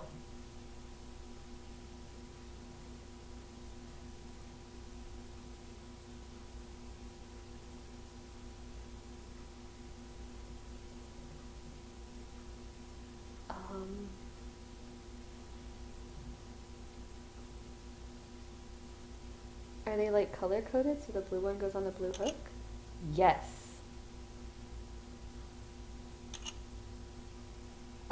Melon helped me decorate my Christmas tree because I was just throwing things at other things. She quietly and diligently worked behind me and made it a beautiful masterpiece instead of a Lovecraftian horror.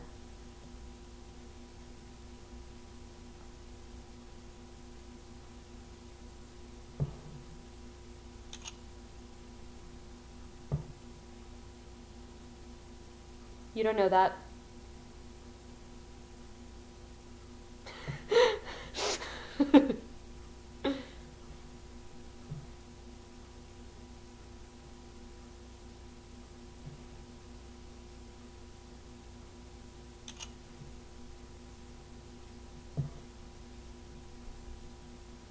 Shouldn't Melissa be doing some of this? Maybe she's on the other side. Stop taking all the tree fun, Kyle.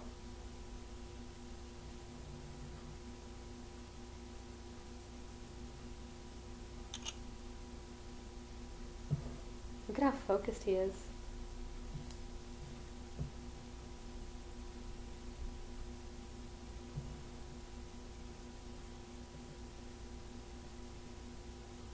Oh my God, I know. I think he's vaguely ashamed of realizing that he has a secret soft heart. Nope, that type of stylus is even less what I need.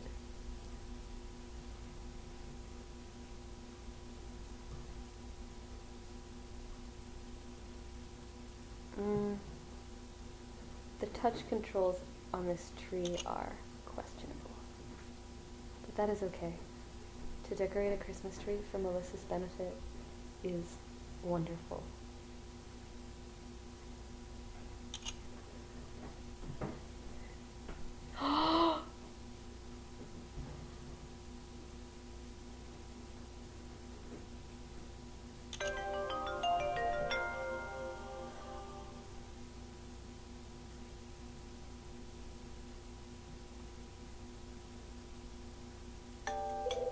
Yay!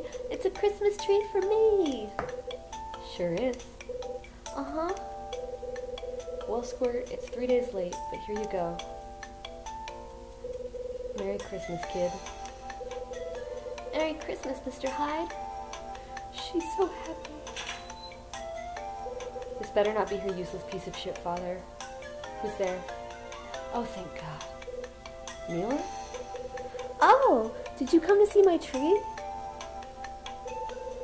It's pretty, isn't it? It's the best tree ever! Yay, tree! Mr. Hyde and me decorated it together. What are you doing here? Who else is gonna waltz in here? That'd be me, except I don't waltz. Mambo maybe, but Louis? What do you want? Easy, man. No need to go junkyard dog on me. Rosa told me what you was up to. Said you was gonna have a Christmas shindig, right? When I heard Melissa and Mila were gonna be here, I knew I had to swing by. Can't have a party without Louis, brother. Am I right? Ooh. So, Mila, did Rosa tell you to come here too? Best Christmas storage ever. Figures. Now Kyle looks really ashamed. Come on, let's have ourselves a good time. Time to party like it's 1990. Do whatever you want. Just stop trying to make me have fun. Screen cap.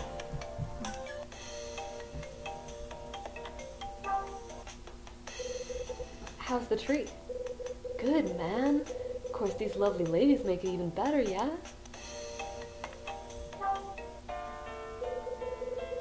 Saddest music every time. What's up with Mila? What do you think of the tree? Look at how she's staring at it, like a little kid. I like having everyone here. It's fun. Good times, huh? Uh-huh. I don't know if I can pull another one out.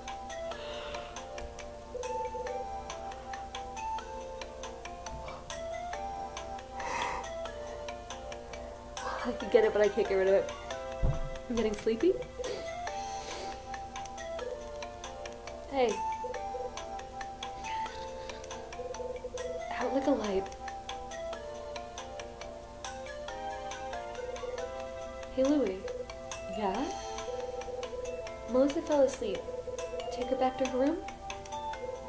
Huh? Me? Why do I gotta do it? I want to chat with Mila, man. You know, flash her a bit of the nano charm. Louie, the kid's asleep. Take her back to her room before she catches a cold. You work here, remember? Like I could forget. Yeah, alright, I'm going. Melissa? Hey, come on, let's get you back to your room.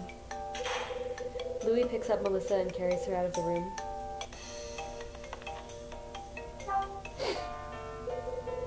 How you feeling? Fever gone? Good. So, what did you do for Christmas? Who'd you spend it with? I open my notebook and hand it to Mila. Mila writes something in my notebook.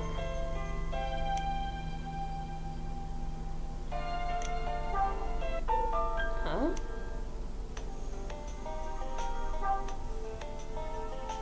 I have no one. Creepy. By yourself, huh? Where was your father? Here you go. I hand Mila my notebook. Mila writes something.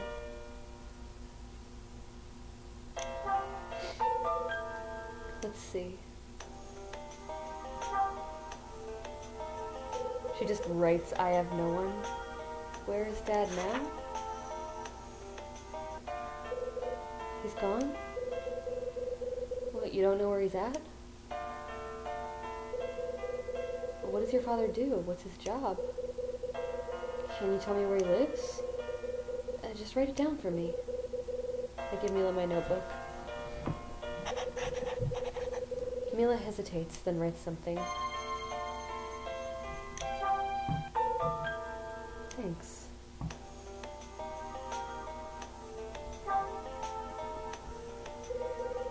Santa Monica, Gallery May.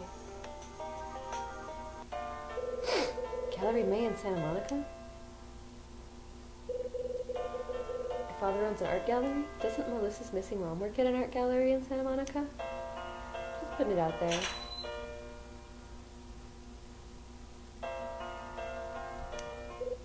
Huh? Oh, it's you. Oh, look at that. What a lovely tree. I bet Melissa was happy. Yeah, her and Louie both. That's nice. Something good came from your snooping after all. Come on, Mila. I think it's time to go. Keeping Mila away from all the weird men. Good night, Mr. Hyde. I'll be taking Mila back to my room now. Oh, and you can go ahead and leave the tree up. It's just too nice to take down. Rosa leaves, taking Mila with her. I hope Danning's not in the hallway. But it seems like he's not in the hallway. Huh?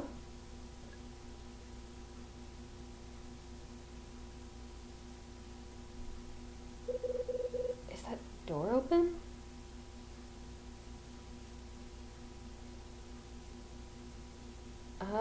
This seems like a terrible idea. Given that Dunning said he'd kick us out if he found us in places we shouldn't be again. And now we're going in his room. Well, I guess now we're in his room. Let's see what kind of scotch he's got. This must be Dunning's room. Gonna look at everything. It's a pretty big TV. I wish the one in my room was that big. It's a pop art calendar. Dunning struck me as more of a landscape guy. It's a photo of a couple of guys. It's the latest in video decks. Dunning's got more money than I thought. It's a picture of Dunning. Oof, the camera sure ain't kind to him. There's a clock. Wow, I'm glad I broke in here for this. It's a picture of a woman. Who needs a fireplace in LA?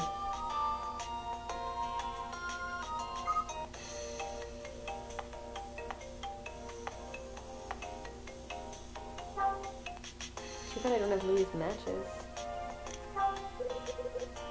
It's an empty can. It's an empty glass. Saddest thing I've seen all day. Oh, Kyle. It's a half-empty bottle of booze. Of course, I like to say it's half full. He really is growing so much warmer and more hopeful. It's a sports page. No surprises there. It's a simple wooden bureau.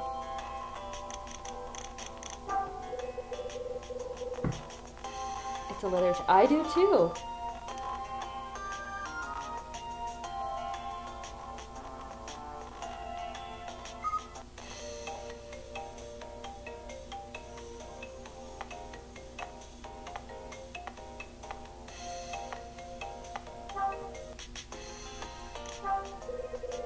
It's a picture. There's a framed photo on the shelf. It's a picture of a young girl. Huh. Oh, well, I knew that this was a bad idea. Ah! Hyde, what in the hell are you doing in here?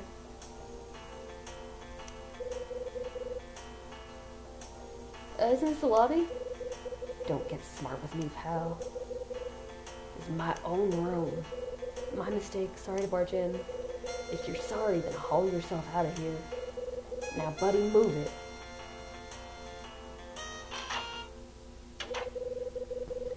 That picture of the young girl in Dunning's room.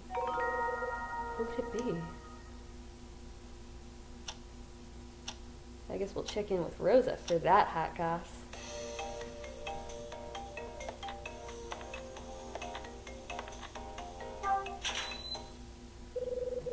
Someone's in the lobby. Huh? Oh, God. That's Melissa's old man. What's up, Kevin? How you doing, Kevin? Got a minute? Oh, hey there! Looky here. Someone's at our Hyde. It's a lovely night, isn't it? Oh, this is the nicest you've ever been. He's white girl wasted. See, you're in a good mood.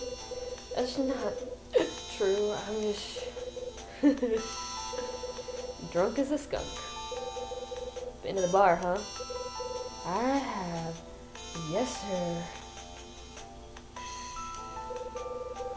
Your daughter was looking for you. You're a liar, Mr. Hyde. Liar. I'm a liar? That's right. My little girl, she hates me. Get it the fuck together. Kids are supposed to act like they hate you. You're the adult. You still take care of them. You don't go off to drink sadly by yourself. She'd never look for me. This is why I know you're lying. She was looking for you. Go to your room and ask her if you can make it that far. Mind your business. What do you know? Nothing. That's what. Get out of my life. Leave me alone. Kevin turns and stumbles his way towards the front desk. What the hell's eating him?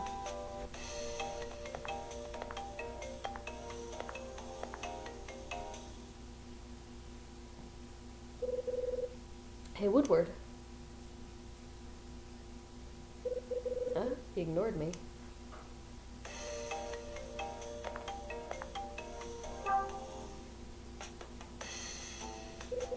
Got a minute?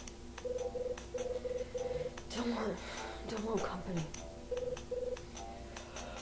Lee, allow it. Just leave me alone. Hey. You're really plowed, Doc. You're really putting him down, huh? Oof. Maybe. Yeah, I don't care if he's okay. Who are you drinking with? What difference does it make? It's none of your business. Have it your way. Don't want company. Leave me alone.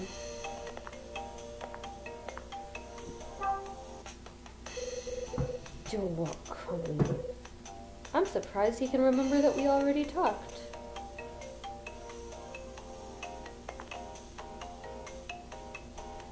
Well, let's go back to the bar.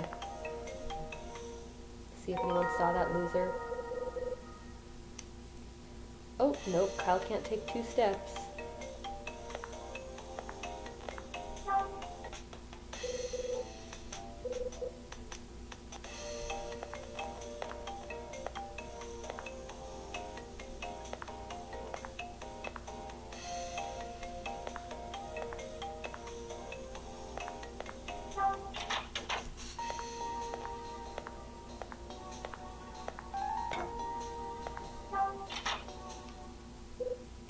Huh? It's Iris. Thanks for coming in. The drinks were delicious. I was pleasantly surprised. Wow, Louis must be good at stuff. Kyle and Iris are impressed. Good to hear, I think. Anyway, I hope you come back. I will. Ta-ta. See you later. Hey. Ugh, damn it. Stop sneaking around, Hyde. You're gonna give me a heart attack. If you weren't mooning over the dom, you'd have heard me come in. Ah, Mr. Hyde, as tactful as ever, I see. If you'll excuse me. Iris turns and totters out of the bar.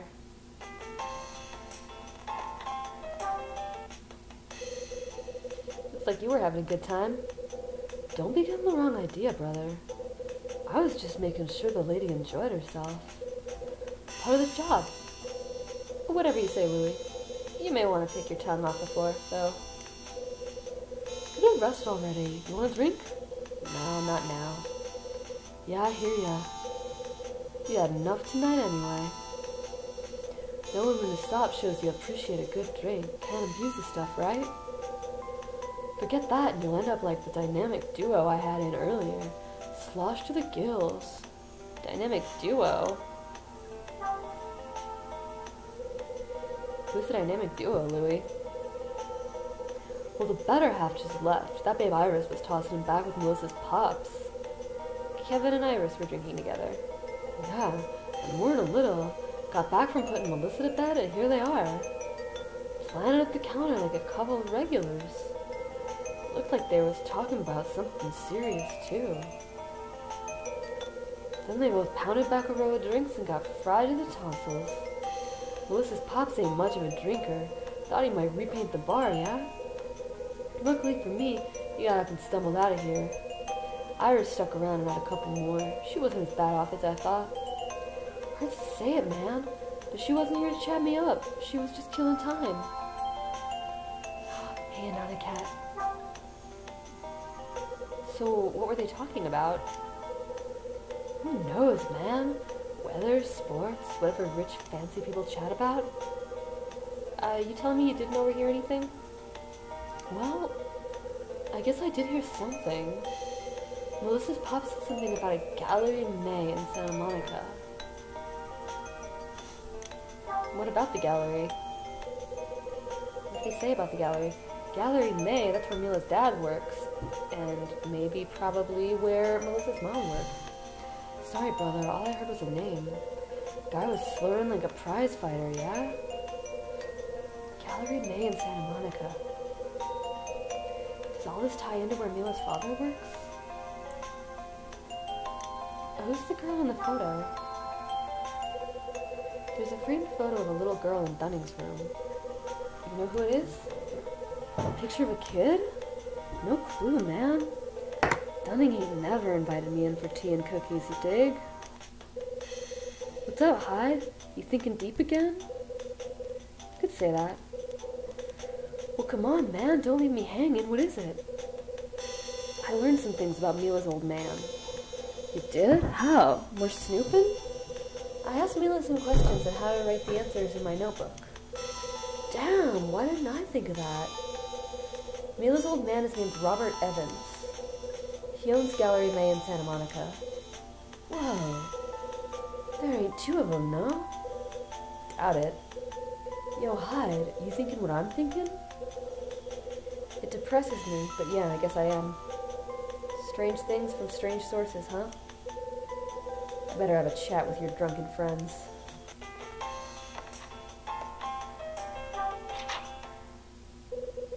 Here we go. I think I'll start with Iris.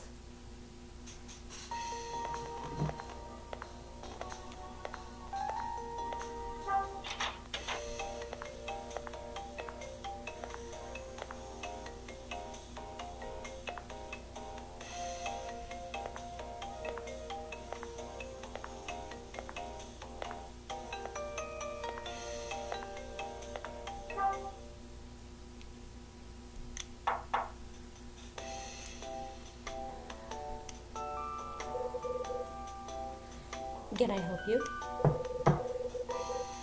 Something I wanted to ask you. Fine. You know anybody who runs a gallery down in Santa Monica? That's a rather odd question, isn't it?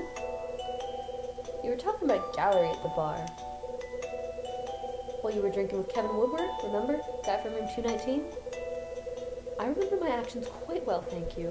I didn't black out or anything. And what business is this of yours? Just curious. Do you want me to believe that? Do you want me to believe that you've suddenly become a patron of the arts? Yeah, that's me. I'm a big fan of apple paintings and armless statues. I should have screen capped that. I'll screen cap it later through the stream. If you must know, I merely mentioned a gallery where an associate of mine works. Anana Cat, it's too late for you to go outside.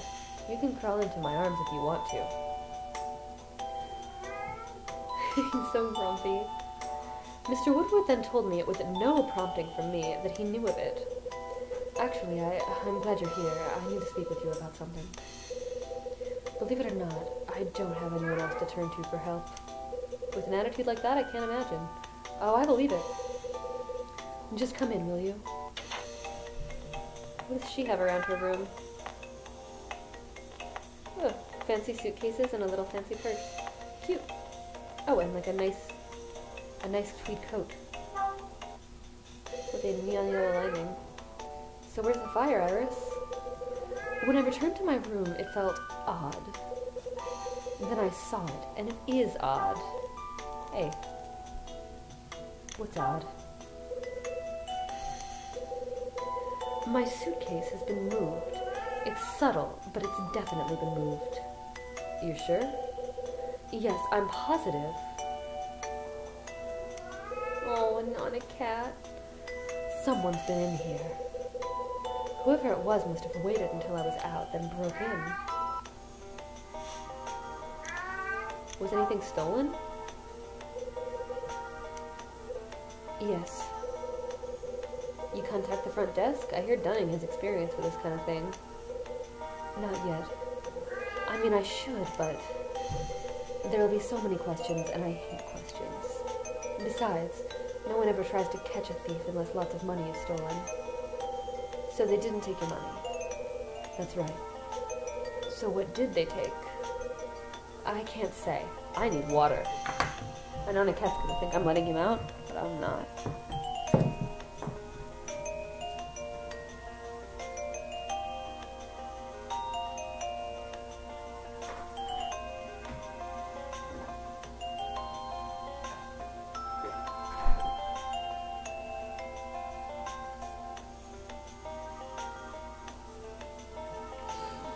This is true luxury.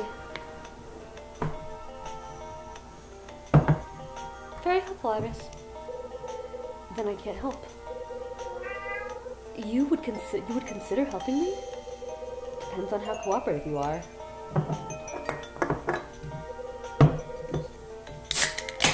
I lost a small envelope.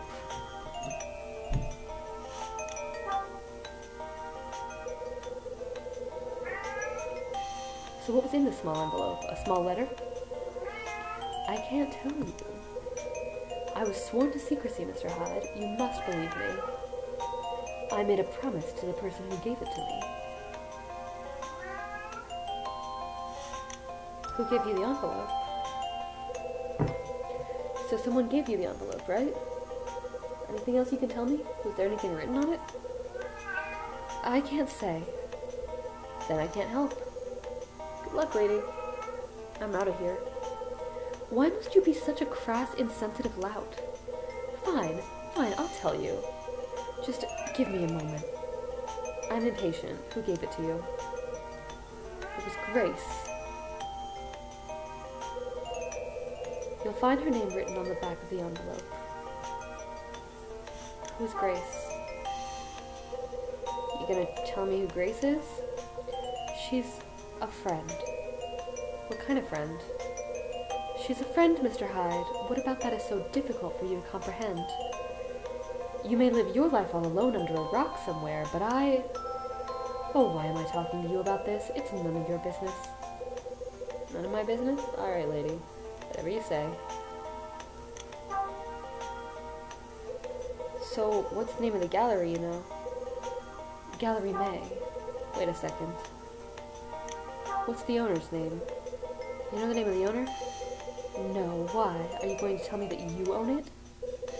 Alright, I'm off. I'll drop in if I find anything. Thank you. Helping me is more kindness than I expected. Don't get used to it. I ain't doing this for you. But then, I'm just curious about what got stolen, that's all. You don't say. Oh, but I do. Got a hunch about your mystery envelope and whatever's inside it. I think it's gonna shine a light on some shadows I've been following around. Mr. Hyde, what on earth are you talking about? See ya.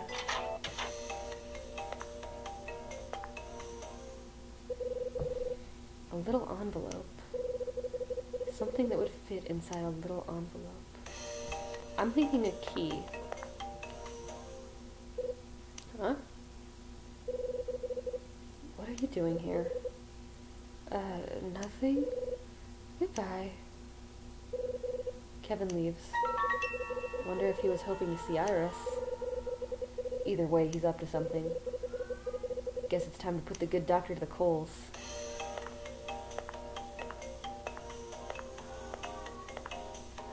He better be a good doctor, because he's not a good father and he's not a good man. Shoot, is Kevin still in the hallway? What room are they in?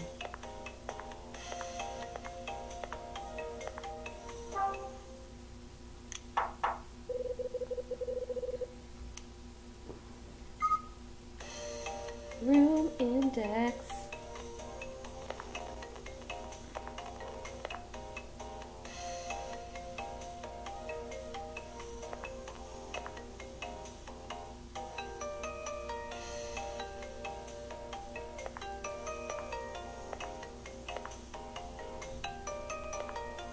He's not in his room at this time. He's somewhere else.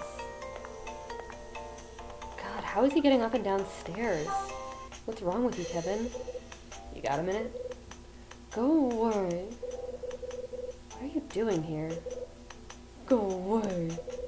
I just want to be by myself. I have questions for you. Can you hear me? I'm not in any condition to speak right now. Saw you hanging around room 216. Were you looking for Iris? It's none of your business who I see. Easy, Doc. You two had business? Were you looking for Iris? Heard you two toss back in the bar. And if I were, is there a law against me drinking with Iris? What were you and Iris chatting about? Two been friends long? Why are you asking these things? I don't... You have no right. It doesn't matter who my friends are, who I talk to. You have a right to hound me like this. I'm to tell you anything. Don't be a mean drunk, Doc. Just talk to me. Enough! Enough! I'm out of patience. I'm tired of your questions. Tired of you. Close your head.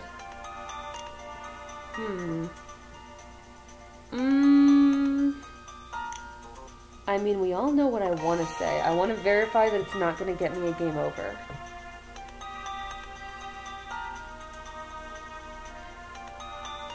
It would get me a game over. I'm so glad.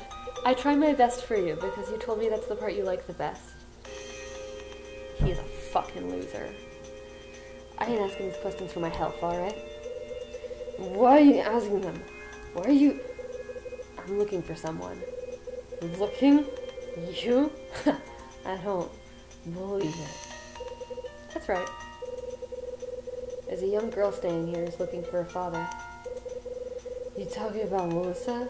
How dare you? Oh my god, Kevin. No, different kid. Seems like you know you're a terrible father, so maybe be less of a terrible father, you terrible father. God damn it, Kevin. So I need to ask you about Gallery May in Santa Monica. In Santa Monica? Like, what if you had a daughter who was as wonderful as Melissa, and you were this piece of shit? Family friendly goes out the window when we discuss Kevin, I feel. Fucking Kevin. Seems the girl's father owns the joint. Really? You know the place, right? Gallery May? Yeah. How? How? Well, my wife used to work there. We're done here. I'm going back to my room. Not yet, Doc. I got more questions. Who's it Hyde? What do you want? Yeah, I know Gallery May.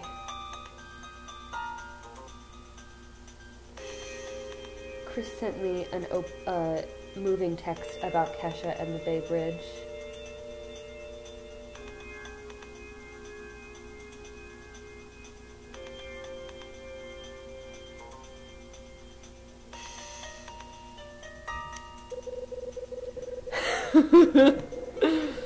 Fucking Kevin. My wife used to work there before she used to work there. Iris is we just met. We had drinks when my head hurts. She mentioned the gallery. I was surprised.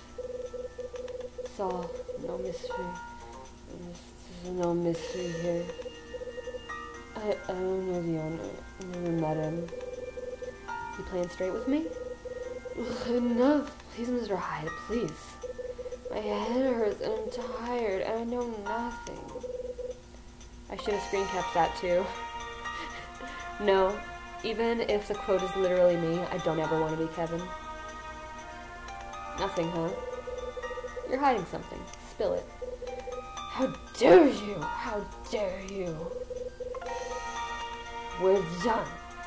Done talking. My problems are mine. Got it? Mine. Not yours. Not yours. Not my business, huh? Look, you were kind to my daughter, and I think you maybe mean well, but it's enough. I have limits. I'm not gonna unfold my life to a stranger. Alright, point made. Let's step back a second. We've both been around the block, right? Got a few scars to show for it. I got no interest in digging in your private life. But there's something you know. And that something's the key I need to finish what I'm looking for. What are you looking for? What is that?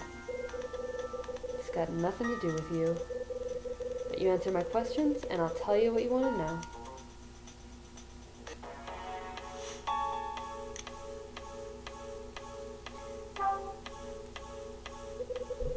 I got a hunch about Gallery May. You never worked there. You never worked there. So when did she start at the gallery? No, I didn't.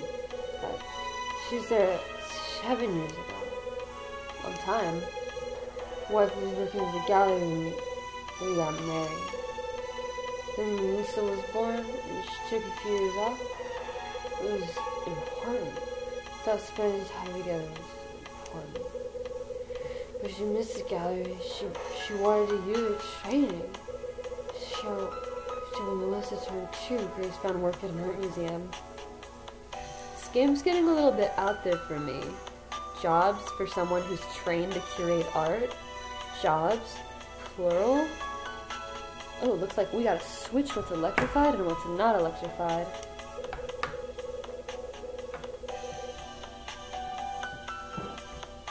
There's two and things were still alright between the two of you?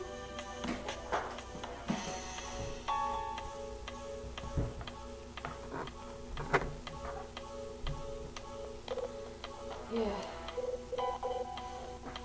They were.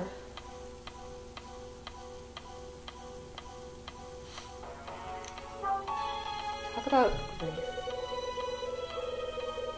Wait a minute, Grace? I bet I know what went wrong between you and the wife. It could not have been Melissa. Melissa's a perfect, precious angel. It was you. You're a piece of shit, Kevin. It's you, right, Doc? Yeah, it was all my fault.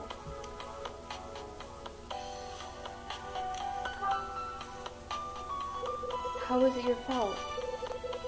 What did you do? Ugh.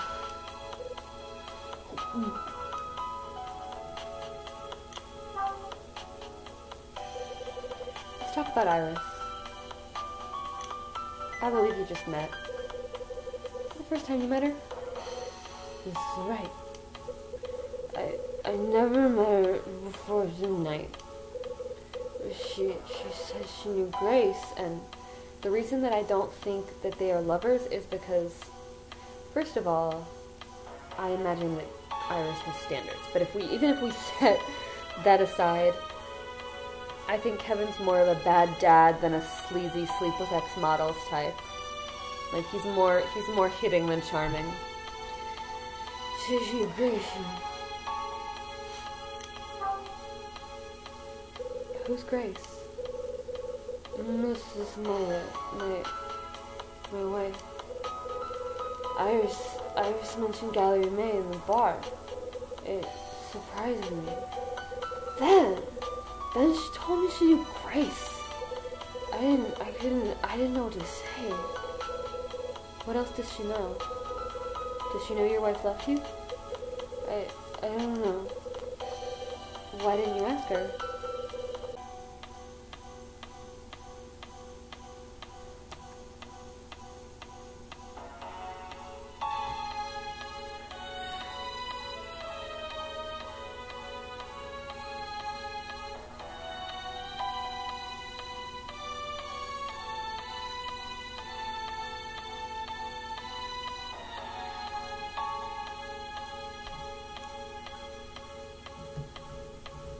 You see me.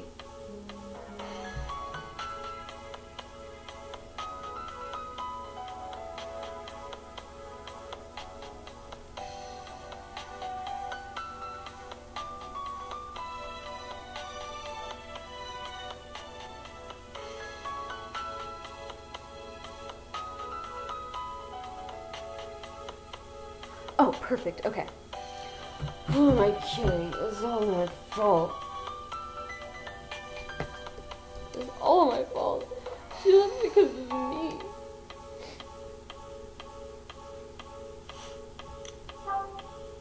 Why did Grace leave? Why'd she leave you?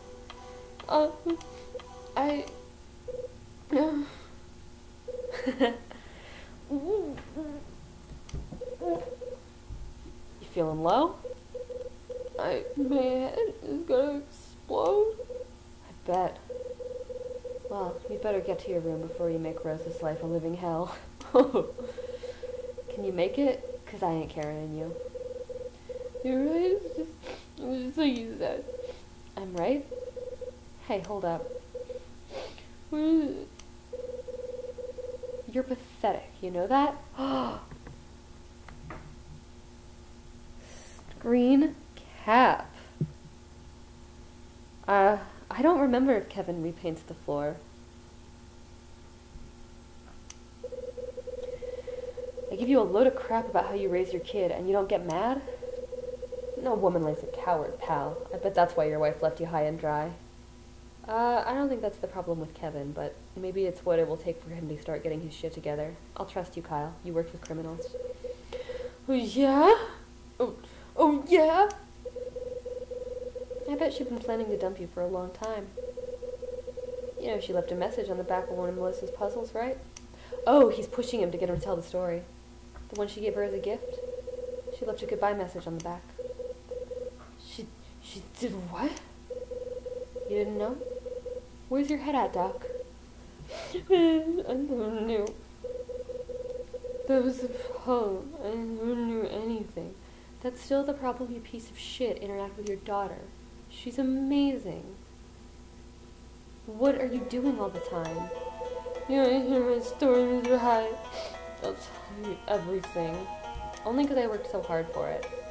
Tell you what, you want to talk? I'll stand here till I get bored. 2 years ago, I lost a patient in the operating room. I did what I could, but family, they sued for malpractice, and they won, huh? Oh yes, they won. Court made me pay. It was so much money, and my insurance wouldn't. I didn't have it. I couldn't get that much. It was just so much. I was drowning. I didn't know what to do. Grace, she kept working in the museum while I waited. They gave me the verdict. I asked for a divorce. It was my mistake. I didn't want Grace to pay for my mistake. But Grace refused. She said no. She told me no. This won't be us, she said. I won't lose my family, she said. She was going to. She told me she would raise the money.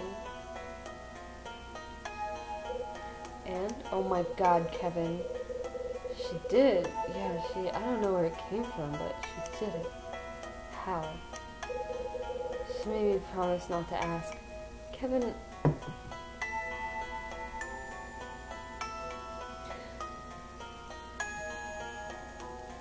I'm gonna repaint the floor. Hey, Kevin, did you do...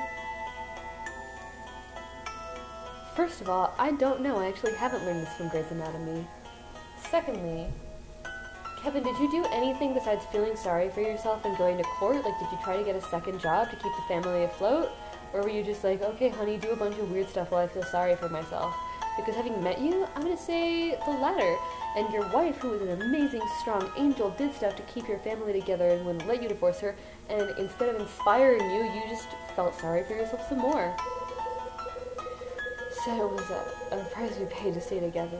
So we'd be together forever. She was wrong. Wrong. I loved her. From that day, I loved her so damn much. Did you not love her before, buddy? She was everything. But you know what? I didn't trust her. How crazy is that? Not that crazy, because you're a piece of shit. But I mean, where did she get that money? It was a lot of money. Did you think she was hoeing Kevin?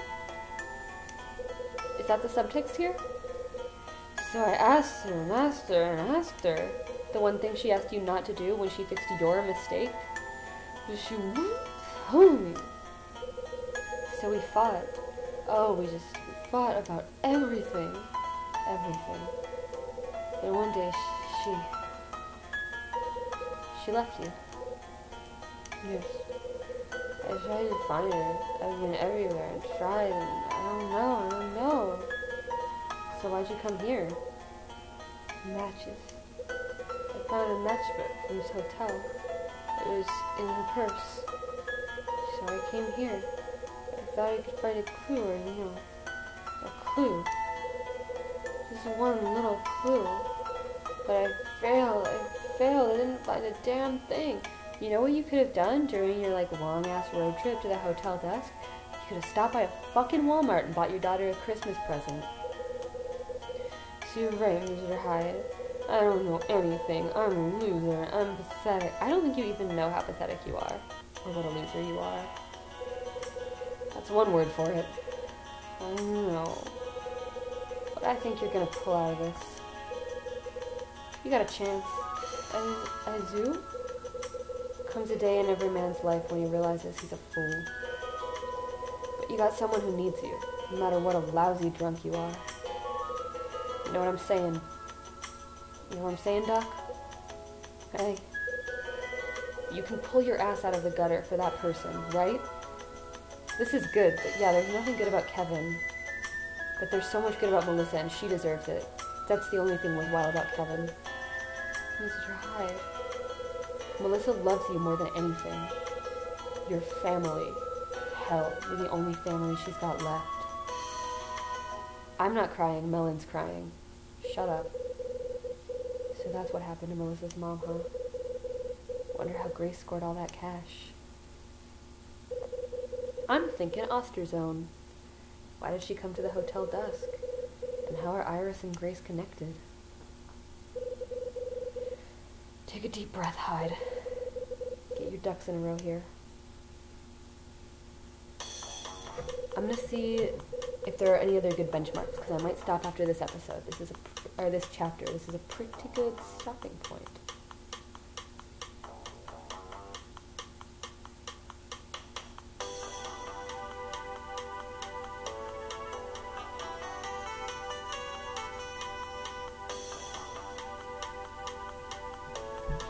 Went down to the Seven Stars bar at 10 to meet up with Louie. While I was enjoying some good scotch, Summer barged in. Told him that Helen was Ellen's mother, and split before we talked more. After leaving the bar, I ran into Melissa. That's right. Melissa was roaming the hallway outside the bar. She was looking for her old man, Kevin, and she didn't look happy. I told Melissa it was late and she should go back to her room. But something about how sad she looked stayed with me. After talking with Rosa, I decided to get the hotel Christmas tree out of storage. Figured a tree with all the trimmings might pick the kids' spirits up. The room where I found the tree was storage. That's right, I dug the tree out of a box in the storage room. Then I decorated it for Melissa. Hadn't done anything like that in years. It made me look like a sap, but it actually wasn't a half bad time. Melissa came to the storage room to see the Christmas tree. She looked pretty happy to celebrate Christmas, even if it was 3 days late. A couple of other people heard about the tree and came down to join us. I'm not crying just thinking about it, you're crying just thinking about it. First was Mila, and then Louie. That's right. Who else would crash a party but Louie? The guy's got a nose for bright lights and doms. Lights of the tree pushed back the shadows of the storage room for a bit. After Melissa fell asleep, Louie took her back to her room. Mila and I were left in the storage room, so I got out my notebook. That's when I learned that Mila's father owned his own business. The name of it was Gallery May. That's right. Mila wrote the name down in my notebook. Mila's father owns an art gallery in Santa Monica. It's called Gallery May.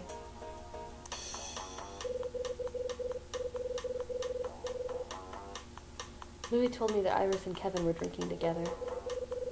He said they were talking about Gallery May. That's when I decided to ask the two of them some questions. But when I went to 216 to see Iris, I learned something else. A mystery man broke into Iris's room and nicked something from her. The thief made off with a small envelope. right. Whoever it was took a small envelope. At least that's what Iris said. What was in the envelope? Just another question for the pile. He wasn't a total bust, though. Kevin tied one on, and I waved the fumes away long enough to grill him. He told me Melissa's mom, Grace, worked at a place called Gallery May. Also told me about some malpractice suit he lost a few years back. But I need to know how Grace raised the money to pay the thing off. As I listened to Kevin spill his guts, an idea started to swirl in my brain. There's a connection here. Bradley disappears with Osterzone's angel painting. Doc's missing wife works at an art gallery. Like my old man used to say, where there's stink, there's flies. Stink. You hear me coming, Bradley? Oh, I'm totally saving as soon as this chapter closure is, over. Hotel Dusk's got the key to this whole mess, and I'm gonna find it tonight. I am gonna save my game. Thank you guys so much for showing up and hanging out for so long. It's been super fun.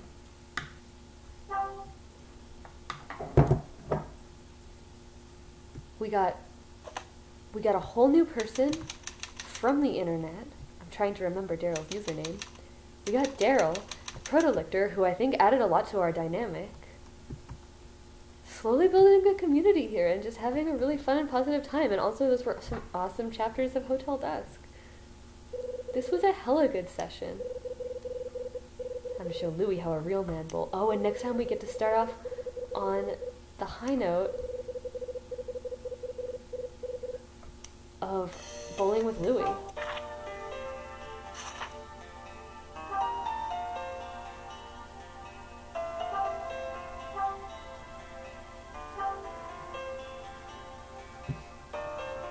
Oh, I bet I can do this instead of doing it in a bad quality way.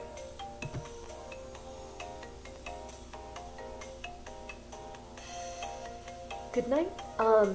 I'll be streaming ROM again tomorrow as usual for Cyberpunk Saturday at 8:30 also. And yeah, it's just been super good and fun. Thanks for hanging out.